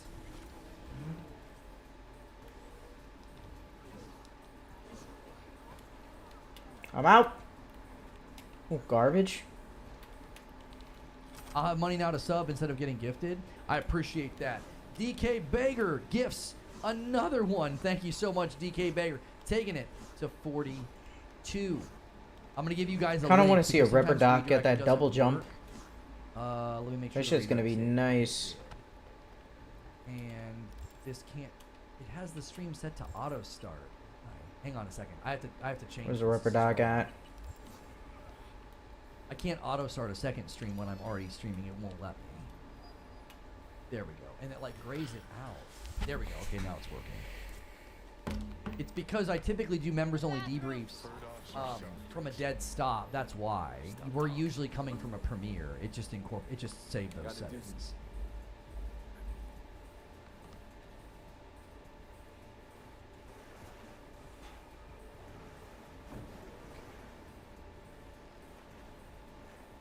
The same initial reaction to Foam Stars was dismissive, but I've heard it's actually fun. Yeah. Did somebody hit her with a suicide quick hack? No imminent danger. Suicide. I gotta refresh again. It's not letting me go live. Give me 1 second. I don't know what it's doing. Like the button's grayed out. There it goes. It like was grayed out. Can't skip this. It doesn't let you skip all the emotional shit. Margins, especially when you sell at a loss. I'm not sure what you're talking about. You don't want to move your asses. Why don't I come down to the precinct and crash it into bits? All right, let me gift the 5 that I owe. 1 second. Her hair's still moving. It's vibrating. Sorry about the dead air. It's just I'm having to do a lot. Usually we just go right to a premiere. We don't typically have to do what I'm doing right now. They'll be here soon. Okay. All right, there's the 5 that I owe. K. Cole says, I'm creeping up on 12 months. Thank you so much for 11 months. K. Cole. Congrats to Robert Lawrence, Realmrex, Zach Walton, Lisa, and Kenneth. Those are all names I recognize.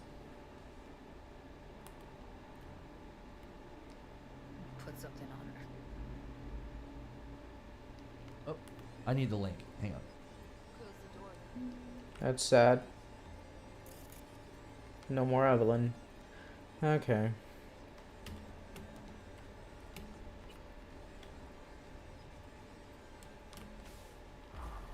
All right, that link in chat is where we are going. If you're currently not a member, you can become one for $5.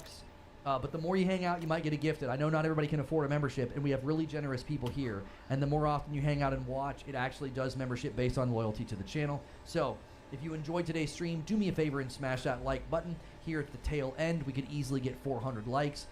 We only need like 30 people to do it. So if you've been enjoying the channel, if you've been enjoying the discussion, make sure you're subscribed. Make sure you smash like. Consider supporting the channel with the membership. Again, if you can't do a membership, you can keep hanging out and you might get a gifted. Thank you so much, Groovatron, for jumping back in on a Member Plus. We're about to go to just like a members hangout, and then there is a member stream tonight as well. Don't burn her hair. We do a Friday night stream with my Okay. wife. So here we go. Hey, Is thanks that so a much joint? That for don't being look like a member. normal Gonna be cigarette. A little bit of a different member stream. We typically do 2 streams on Friday. I stream with my friend 30 and So Gaming. He was not available, so I didn't have time to put together an extra video upload or live stream. So we're just going to kind of hang out with members. So thank you so much for being a member. Don't forget, you can upgrade to Member Plus, and that will get you into the writer's room every day. We do an extra segment now, a whole new extra segment where we plan the next day. We write out the show and everything that we're going to be doing. And that's $6 instead of $5. It's only $1 more, but it helps you jump out of that. I'm going to end the previous stream and bring everybody over.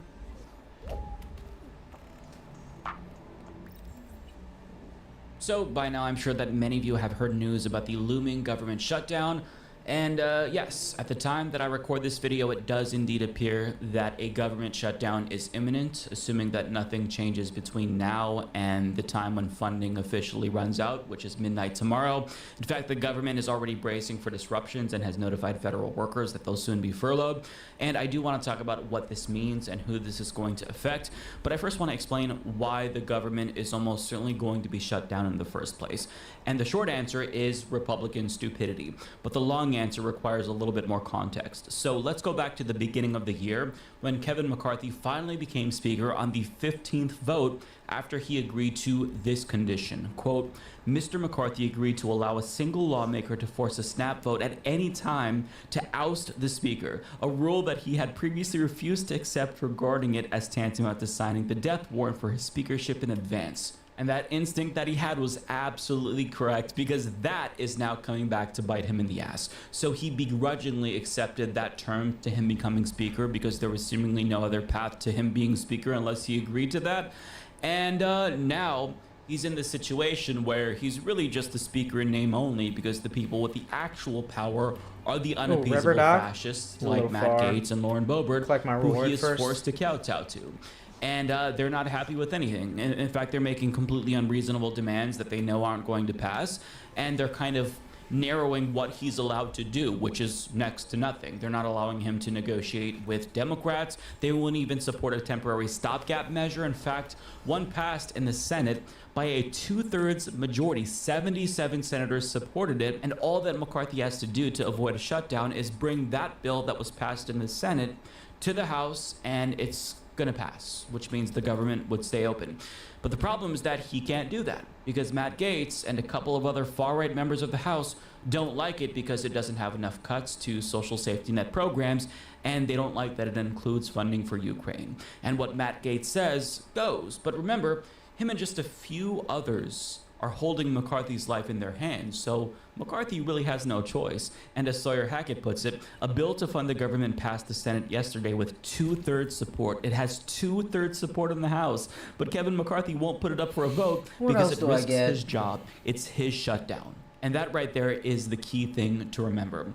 Because McCarthy's options here are to keep the government open and lose his job, or shut the government down and keep his job. And it seems as if he has opted for the latter option. Now, in response, he stated his intent to come up with his own stopgap funding bill, with the expectation that the Senate is somehow going to agree to it, even though he's putting the demands from the fascists in there. And the Senate has already said, no, we're not going to support that. Support what we wanted. And why would we support your bill when you wouldn't even support our bipartisan bill? But nonetheless, that's what McCarthy is saying should be the path forward.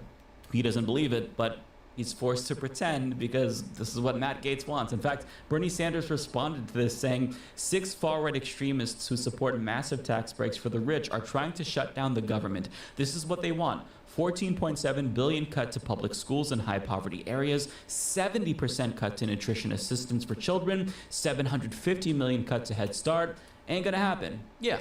So McCarthy is out of options, but he has to pretend as if there's still a path forward, because, you know, he wants to instill confidence in GOP voters that this is somehow the Democrats' fault and not his fault, because he is forced to kowtow to the extremists in his party who are asking for insane things.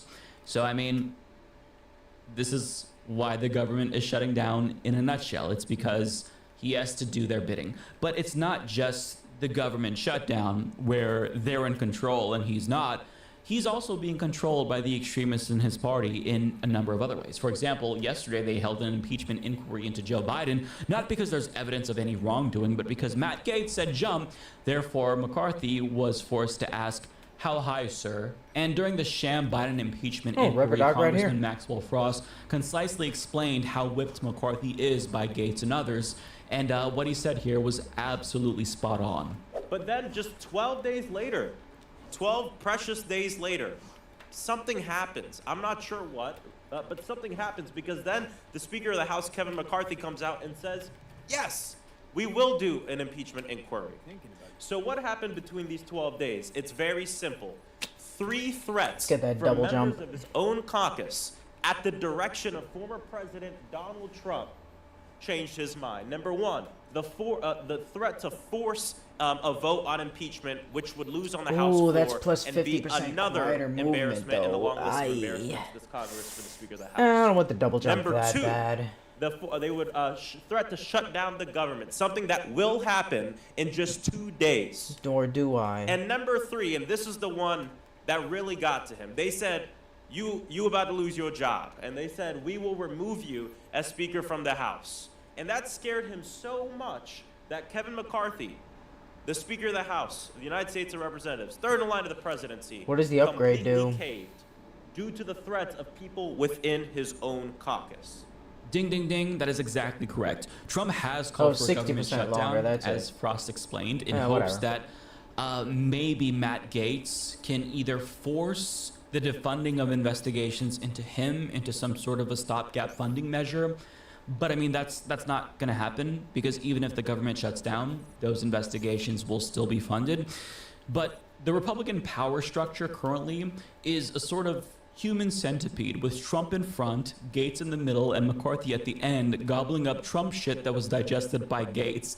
And side note, Frost was on fire during this hearing, and he basically blew up the entire GOP game, which led to a hilarious reaction by one of the witnesses. So let's watch. We have one witness who has a lot of questions, Ms. O'Connor. Dubinsky, one witness who knows something about accounting but has no real involvement in what's going on. And Mr. Turley stopping here on his way to his next Fox News hit. This is not a serious inquiry. That was incredible, and I had to include it. But this is not a serious inquiry. I'll try But this. This is what happens when the tail wags the dog. This is what happens when people like Kevin McCarthy let the animals run the zoo, right? You open the doors to extremists, and then sooner or later, they're the ones with all the power, and you're kind of left just doing their bidding. Otherwise, they can oust you, like that. So it's a terrible predicament to be in if you're McCarthy. But the problem is that McCarthy is stuck, and he can't do shit if he wants to remain Speaker. But in his reign of terror as the de facto House Speaker, Matt Gaetz has decided to channel his inner Joffrey. Oh, I can which is almost a Game reach of that. Thrones reference for anyone who Clench doesn't my know. butthole on And that he's one. basically now pouring salt in McCarthy's wounds. And I say this because there's reportedly been a really huge blow-up between the two of them behind closed doors.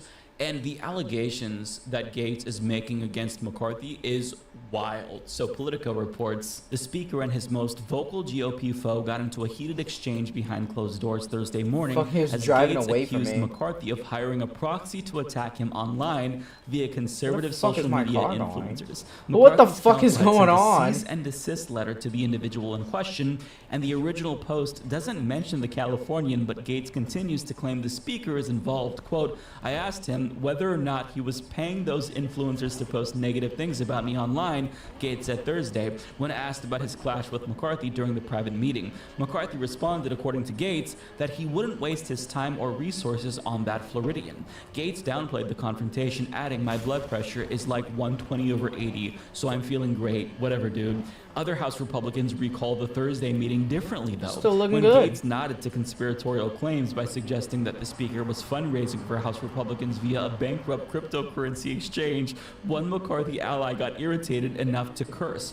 Fuck off, Representative French Hill remarked loudly and with an eye roll in Gaetz' direction, according to a Republican in the room who spoke on the condition of anonymity. Oh, God, to I'm be so clear, sorry it's not just about that. McCarthy who's being terrorized by the GOP's far-right fascists. It's all other Republicans who aren't part Where the of fuck that is the vending small group, machine? right? They're irritated because their shenanigans are holding the entire party back and making them look like a clown show, which they are a clown show, but I mean, it makes them look even more unserious than they usually do. Not that they need that much help. But we've got to pause for a second because there was so much going on in that article, and they don't do a good enough job Go to the of service parsing point. out We're those getting details. Brendan So I'm going back. to give you the details. So this conspiracy that Matt Gaetz is referring to started on Twitter, where this influencer claims that they received a text from a McCarthy proxy, which reads, "Howdy, got." I love that it starts that way. Got an advocacy campaign with budget. Do you do paid posts? If so, how do you work? By the way, the issue is against Gaetz and government shutdown. Let me know ASAP. And then Jesus this person Christ, responded saying, fucking I'm a strong exploded supporter of them. what Gaetz is doing. The more the federal What is government this we sword? shut down, the happier fuck we'll is this all sword? be. Not so sure about that, bud. But Matt Gaetz saw this post. He then I'm doing more decided than to boost setting it, them on and he fire. I mean, thanked they're the person for exploding. not taking up the offer, and he Fucking called bombing them McCarthy with my pathetic. katana. Oh shit, So police. that right there is what They're Gaetz killing was referring civilians. to when they had this reported blow up behind closed doors. And look, I don't know who's behind this. I don't know if McCarthy is tied to this or if it's just some random shit stirrer. It could be anyone, really. But what I do know is that McCarthy was scared shitless at the thought that Gates would think that this was him or that he was tied to this in any way, so much so that McCarthy literally sent a cease and desist to this person at the behest of Matt Gaetz, even though there's no evidence that this was a McCarthy proxy.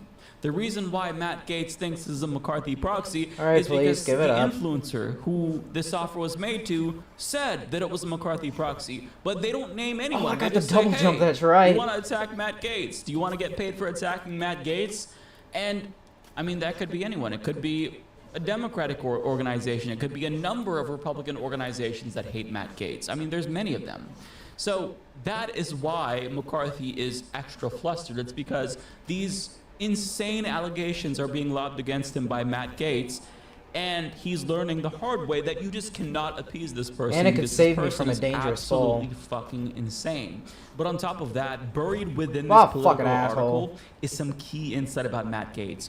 Quote, immediately after the Thursday meeting, Gaetz brushed off questions on whether he was ready to Oh, I force a love vote this to shit. boot McCarthy from the speakership. The Floridian has warned that McCarthy is very likely to face an ejection vote if he works with Democrats to fund the government. Now, that is a key detail, because if McCarthy isn't allowed to work with Democrats let's because teleport. Matt Gaetz says so, then the government Where are we cannot going? be funded because the Senate is controlled by Democrats. So you have Service no point. choice. When you Oh, have it's a over here. divided Congress where one party controls the House There's and the a other gig party over here. controls the Senate, The fuck? you have to work with the other party. They're all and done. if you only include things that the All right, I'll far do the right gig. flank of your party wants, you're just not Actually, the gonna service get that, point. I gotta right? get Brendan. So we're in this situation where a couple of far right dipshits are holding the entire government hostage, and they're asking for things that they know aren't going to pass. But regardless, McCarthy has to pretend as if they're making reasonable suggestions, and he has to go along with it. Because if he doesn't, then he loses his job. In addition to the demands, though, that Bernie talked about, there's so much more that they want. Per the Washington Post, other demands include cutting housing subsidies for the poor by 33% as soaring rents drive a national affordability crisis, forcing more than 1 million women and children onto the wait list of a nutritional assistance program for poor mothers and young children, reducing federal spending on home heating assistance for low-income families by more than 70% with energy prices high heading into the winter months. So in other words, if McCarthy isn't able to convince the entire Democratic Party to make poor people suffer, the government is going to shut down. And since Democrats aren't going to agree to all of these demands, the government is going to shut down since Matt Gaetz is prohibiting McCarthy from working with Democrats on anything. It's work with us or no work at all. And that's effectively no work at all. You're not going to make progress if you only work with the fascists in your party.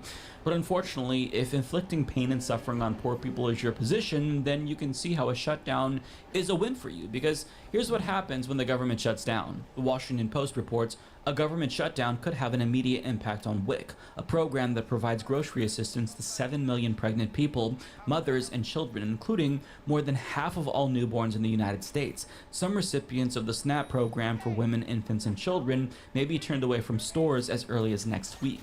Oh, but there's more. On Tuesday, the USDA announced it will give an estimated 3,000 more school districts in high-need areas the option to serve free breakfast and lunch to all students. But implementing these new guidelines could be stymied if the Food and Nutrition Service staff that administers the National School Lunch Program is furloughed, which they would likely be if the government shut down. But on top of that, as PBS News reports, the paychecks of millions of federal workers will be delayed, businesses with federal contracts could see disruptions, people applying for passports and firearm permits could see delays, and so on and so forth. Basically, everything comes to a standstill when the government shuts down. But here's what won't be affected: the salaries of the members of Congress here. Yeah. Oh, and on top of that, we're still going to have to pay our student loan debt, because next week they're set to resume, and even if the government is shut down, those payments are still due, baby. Love the American system. It's great. So this is why these far-right Republicans want the government to shut down. Because if they can't get the deep spending cuts that they know that they won't get, then this is really the next best thing. This is how you inflict pain and suffering on poor people. And again, all of this could have been avoided if McCarthy defied just a small handful of cranks running the show. But doing so, as we've shown, would cost him his job. So that's how we got here. So at the time that I record this, a government shutdown is almost certain, but even if they somehow manage to avoid a shutdown, which I don't expect that, Brendan's still, dead. even if it can be avoided, Damn, the only like kerfuffle has been the only good parts humiliating about for this Kevin game ever, they're McCarthy, to fucking say the dying. least. Jackie, because Brendan. he looks like the biggest cuck in American The fuck? politics, and that's because he is.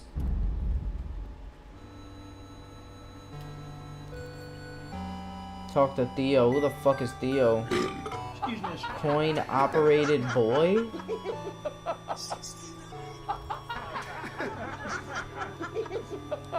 Vagina.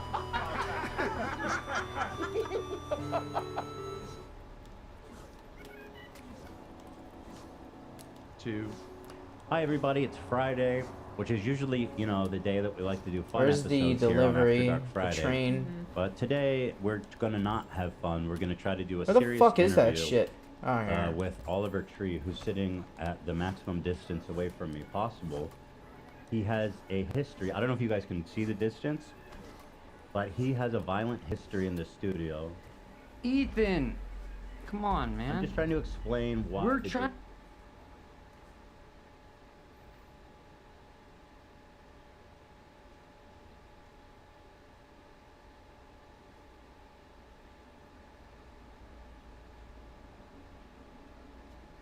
Because at one point, Kanye.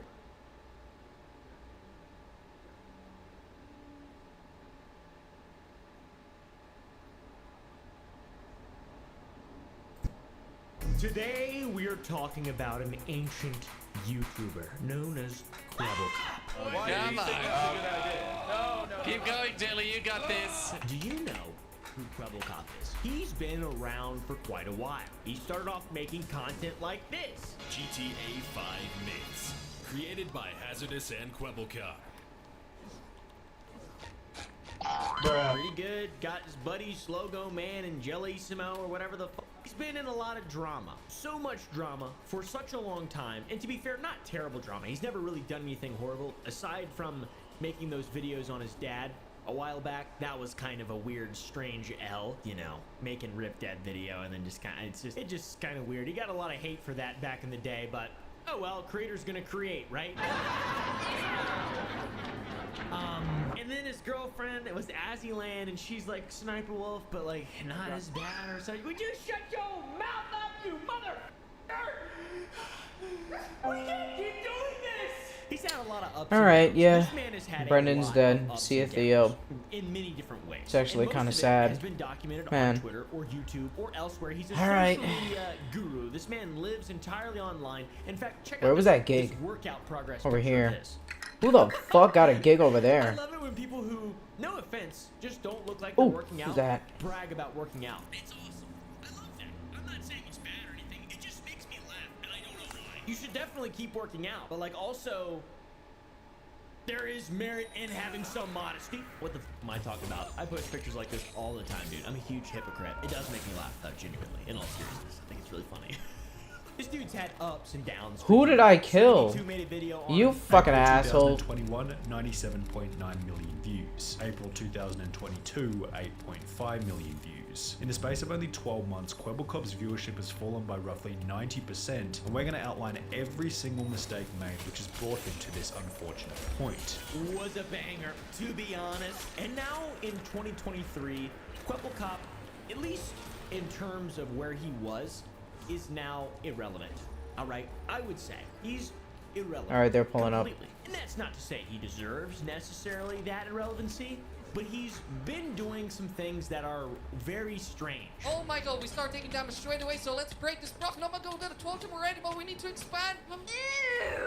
Like creating an AI version of himself to post on YouTube and then just smoking AI copium all day, huffing that AI shit. It's so bad. Just keep bridging, minding my own business. Oh, no, no, no, no, no, no, no, no, no. Oh, no, no, no. AI in 2023 is all the rage. We've been seeing leaps and bounds in its capabilities. For example, I now have a girlfriend because I use ChatGPT to communicate with her. That's right. Wait until she finds out about that. AI is scary. It's cool, but it's also scary. And it's, you know, I don't know. It smells like shit. Will the utopian future actually come? I don't know. Quebblecop thinks it absolutely will. Or will Skynet end us once and for all? AI is everywhere. The more progress we see, the more questions we see, the more discussions we see. Is it moral? Does it make sense? Is it okay to make a AI YouTube channel about Jesus and just read Bible verses? I don't know, is it? It doesn't seem, it lacks creativity, it lacks humanity, it's gross, I think. I think it's shit. Hello, my dear brothers and sisters. Welcome to the AI Jesus Twitch stream. Quebblecop has been allegedly using an AI to generate his videos with a very mixed response from his viewers. You can tell by looking at his channel here. So we got some views on these. Here we go. We got 200K. That's not bad.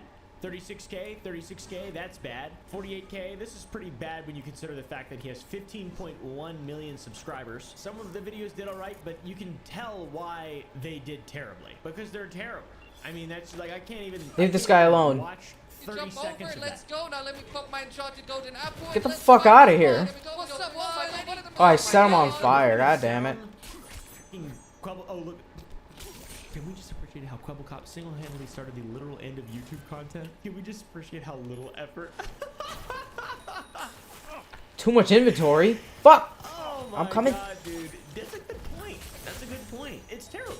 The AI thing is fucking terrible. And this has been a nightmare. This man has created an absolute nightmare. Quebblecop has decided that being a YouTuber, creating things, being invested in reality and things that are real, it's too difficult. And Goddamn he can cops. record videos as Fuck himself off. like he did for years. And by the way, there are some funny moments. Not that many, but there are some funny moments, okay? These are all the people that unsubscribe. Good for children. It's children's content. Honey, hi. Get the fuck out of here, babe. And my videos are for big kids, and that's it! No small people! Unless you got that dwarf card. This motherfucker has had an AI write, voice, and act out his videos. I don't know who's playing the games, because I doubt they've figured out that. That would be crazy if they figured out how to, like, play an AI. So there's still someone filming the videos, like, in the Minecraft shit. There's no way they figured out an AI to do that. I mean, there's just no way. It's Quebblecop, not the Department of Defense or NASA or me. All right? It's been really bad for Quebblecop. I cannot emphasize that. It has been terrible. Ratio after ratio after ratio. Every comment is negative. One of his oldest friends, Slogo Man, reacted to the AI and made fun of it. It is fucking terrible. Today, I'm going to be reacting to Quebblecop AI. That's right, Quebblecop has now become a YouTuber. Jelly, another guy that, I think his real name is Jelly, by the way. What fucking foreign country is that from? He also reacted to it and roasted it a little bit. My good friend Quebblecop has been replaced by AI. In case you've been living under a rock, Quebblecop quit. And guys, this was this shitty little, like, in Bitmoji character that he thought was a good idea. Now he's tried to bridge the gap going from terrible to terrible and also uncanny and disturbing. That's right. Quebblecop AI 2.0 has been released. My one and only goal is to entertain as many people as possible. That's so fucking terrible, dude. Instead of outsourcing making content to human beings, I'm gonna outsource it to AI and make it way worse. It's fucking depressing. Before we get into this though, I want to go back a little bit to the OG Quebblecop. I kind of have known Quebblecop for a long time, and I do think he's a good guy. I think he's an interesting fellow. I haven't really interacted with him that much. I have a lot of mutual friends with him.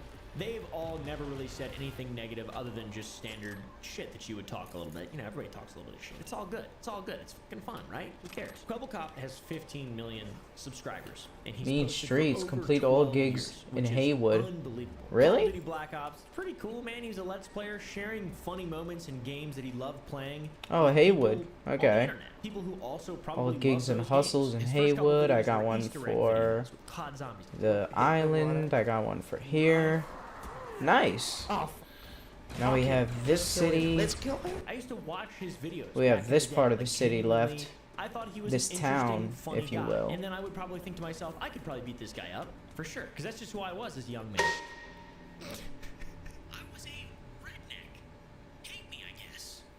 Eventually, after years on the Let's Play grind, he found a group of friends, Jelly and Slogo Man, and it began the GTA Mafia. Let's go! Let's do this. Holy shit, this is gonna be hard. These dudes made GTA into what it is today. I genuinely think that GTA would be worth far less money if they had never started this crazy trend. They didn't necessarily start it, but they were like the pinnacles of GTA for a while.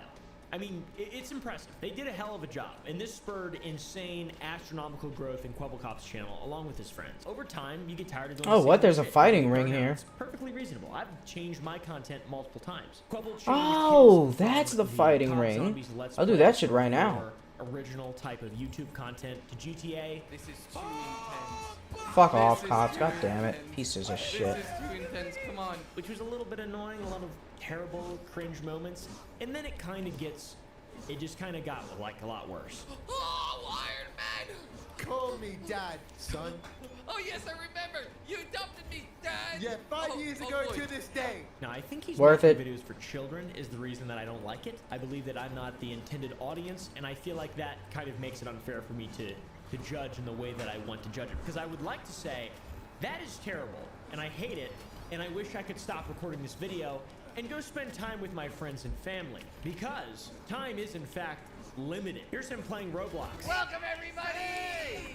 After a million requests, we're doing Roblox. What up, again. bitch? Wow! I'm here to fight. Here's him f***ing flexing his shitty, ugly house. Welcome to my $7.5 million penthouse tour. Let's see if this video can hit 100,000 likes and let's do this.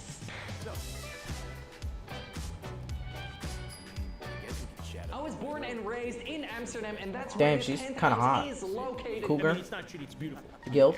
But the dude loves flexing too. That he went from making good gaming content to Are we playing fighting Roblox in the and ring or making what? Horrible fart-related reaction content to literally just flexing. Man, what fucking quest am I doing? Now, What I is have to this? give credit where credit is due. I try to do that. I try to stay on bias. You guys Listen know to who the I am. offer. I'm a cool guy. Oh, that wasn't the. He was very energetic in his videos. That's impressive. He always brings that energy. You know, I don't know. Oh, that's where it was. God damn it. Really cool. Over time, he went from gaming. Fucking Elizabeth. Oh, I got in a and cutscene. and he stopped being associated with Slogo Man and Jelly eventually. Like now he's not. There's a Huggy Wuggy animation reaction channel. Today we're checking out the funniest Huggy Wuggy animations on the internet. During this time, not that great of content. Some of you guys don't actually know this, but these recordings with Jelly, Slogman, and myself, or Craner right now, they're tough, guys. They are hours long. It's a grind. Here he is reacting to someone else's Super Yep. Soaker video thing. I don't know. Today we're checking out the biggest Super Soaker Nerf battle in the history of mankind. Is it better than Sniper Wolf? Yes. Honestly, it absolutely is much better than Sniper Wolf, which is saying something because it's bad, dude. It's real fucking terrible and bad and cringe and unbearable. Eventually, like I said, Quebble stopped filming entirely with Jelly and Slogo Man, and then he started recording with a smaller YouTuber by the name of Tiger. You know, even though I wanted to do my solo thing, maybe I should go and record some videos with this guy. Maybe I should help him out a little bit. A fella named Hassan. I remember kind of watching this a little bit and being interested. What happened to Quebblecop and Slogo Man and Jelly?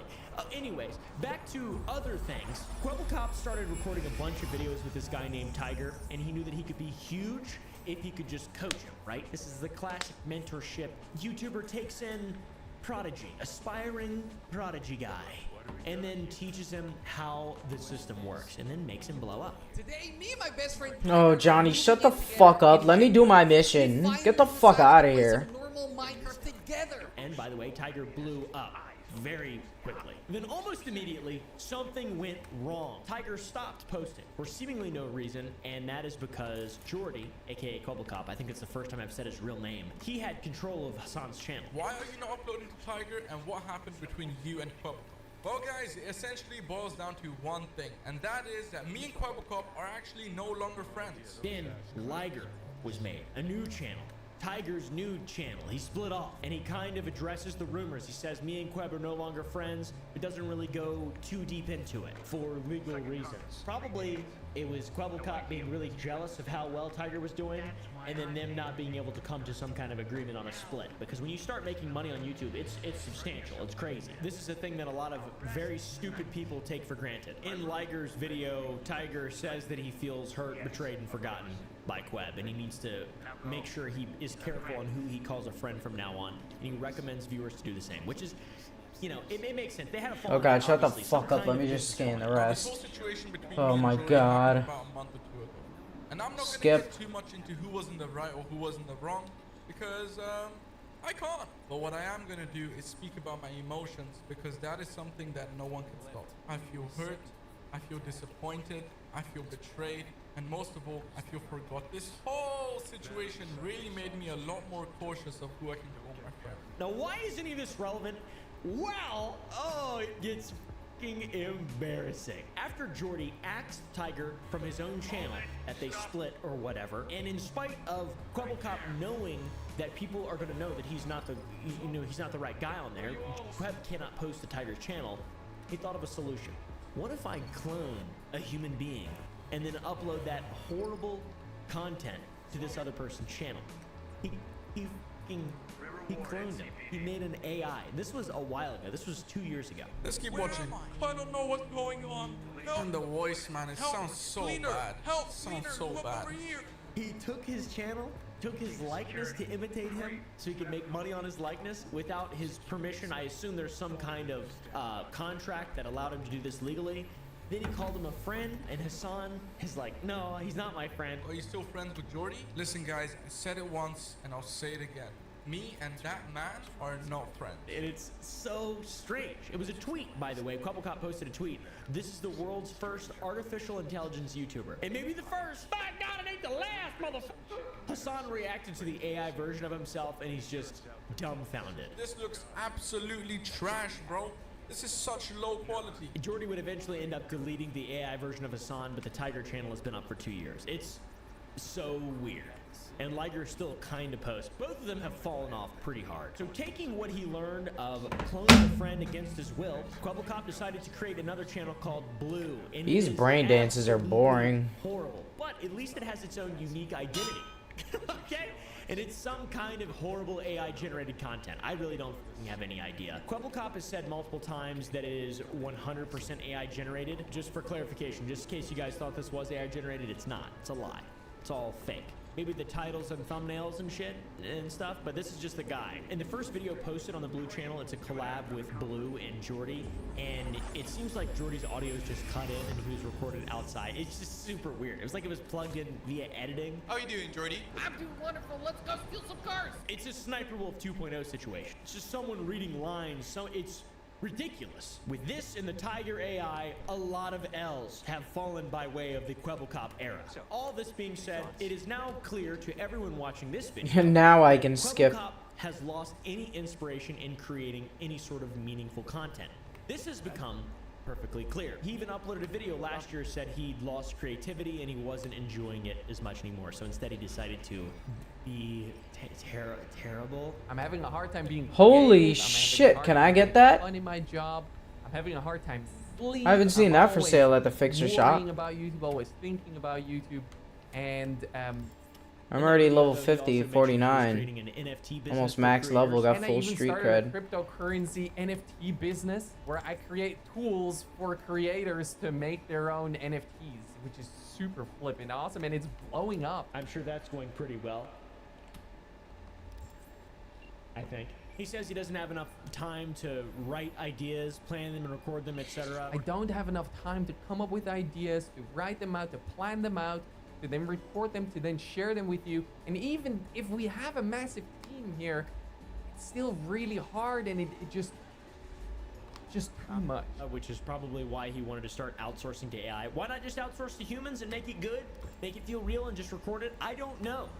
I genuinely don't know. This brings us to when Sunny V2 made a video on his fall off, which is epic. Now to cut Quibble Cop aka Geordie a little bit of slack, we need to specify that because he's a gaming YouTuber, some of this decline has actually been out of his control. We've explained in past videos that gaming YouTubers often have a very volatile career as their view count start off with a ring and a royal. Popularity of whatever game they happen But I'm to be hungry. playing. We can see this trend when looking at Quibble Cop's best month I play ever No in Man's Sky. 2019 when his channel would achieve a monthly viewership of 166 million. And it is at this point we realize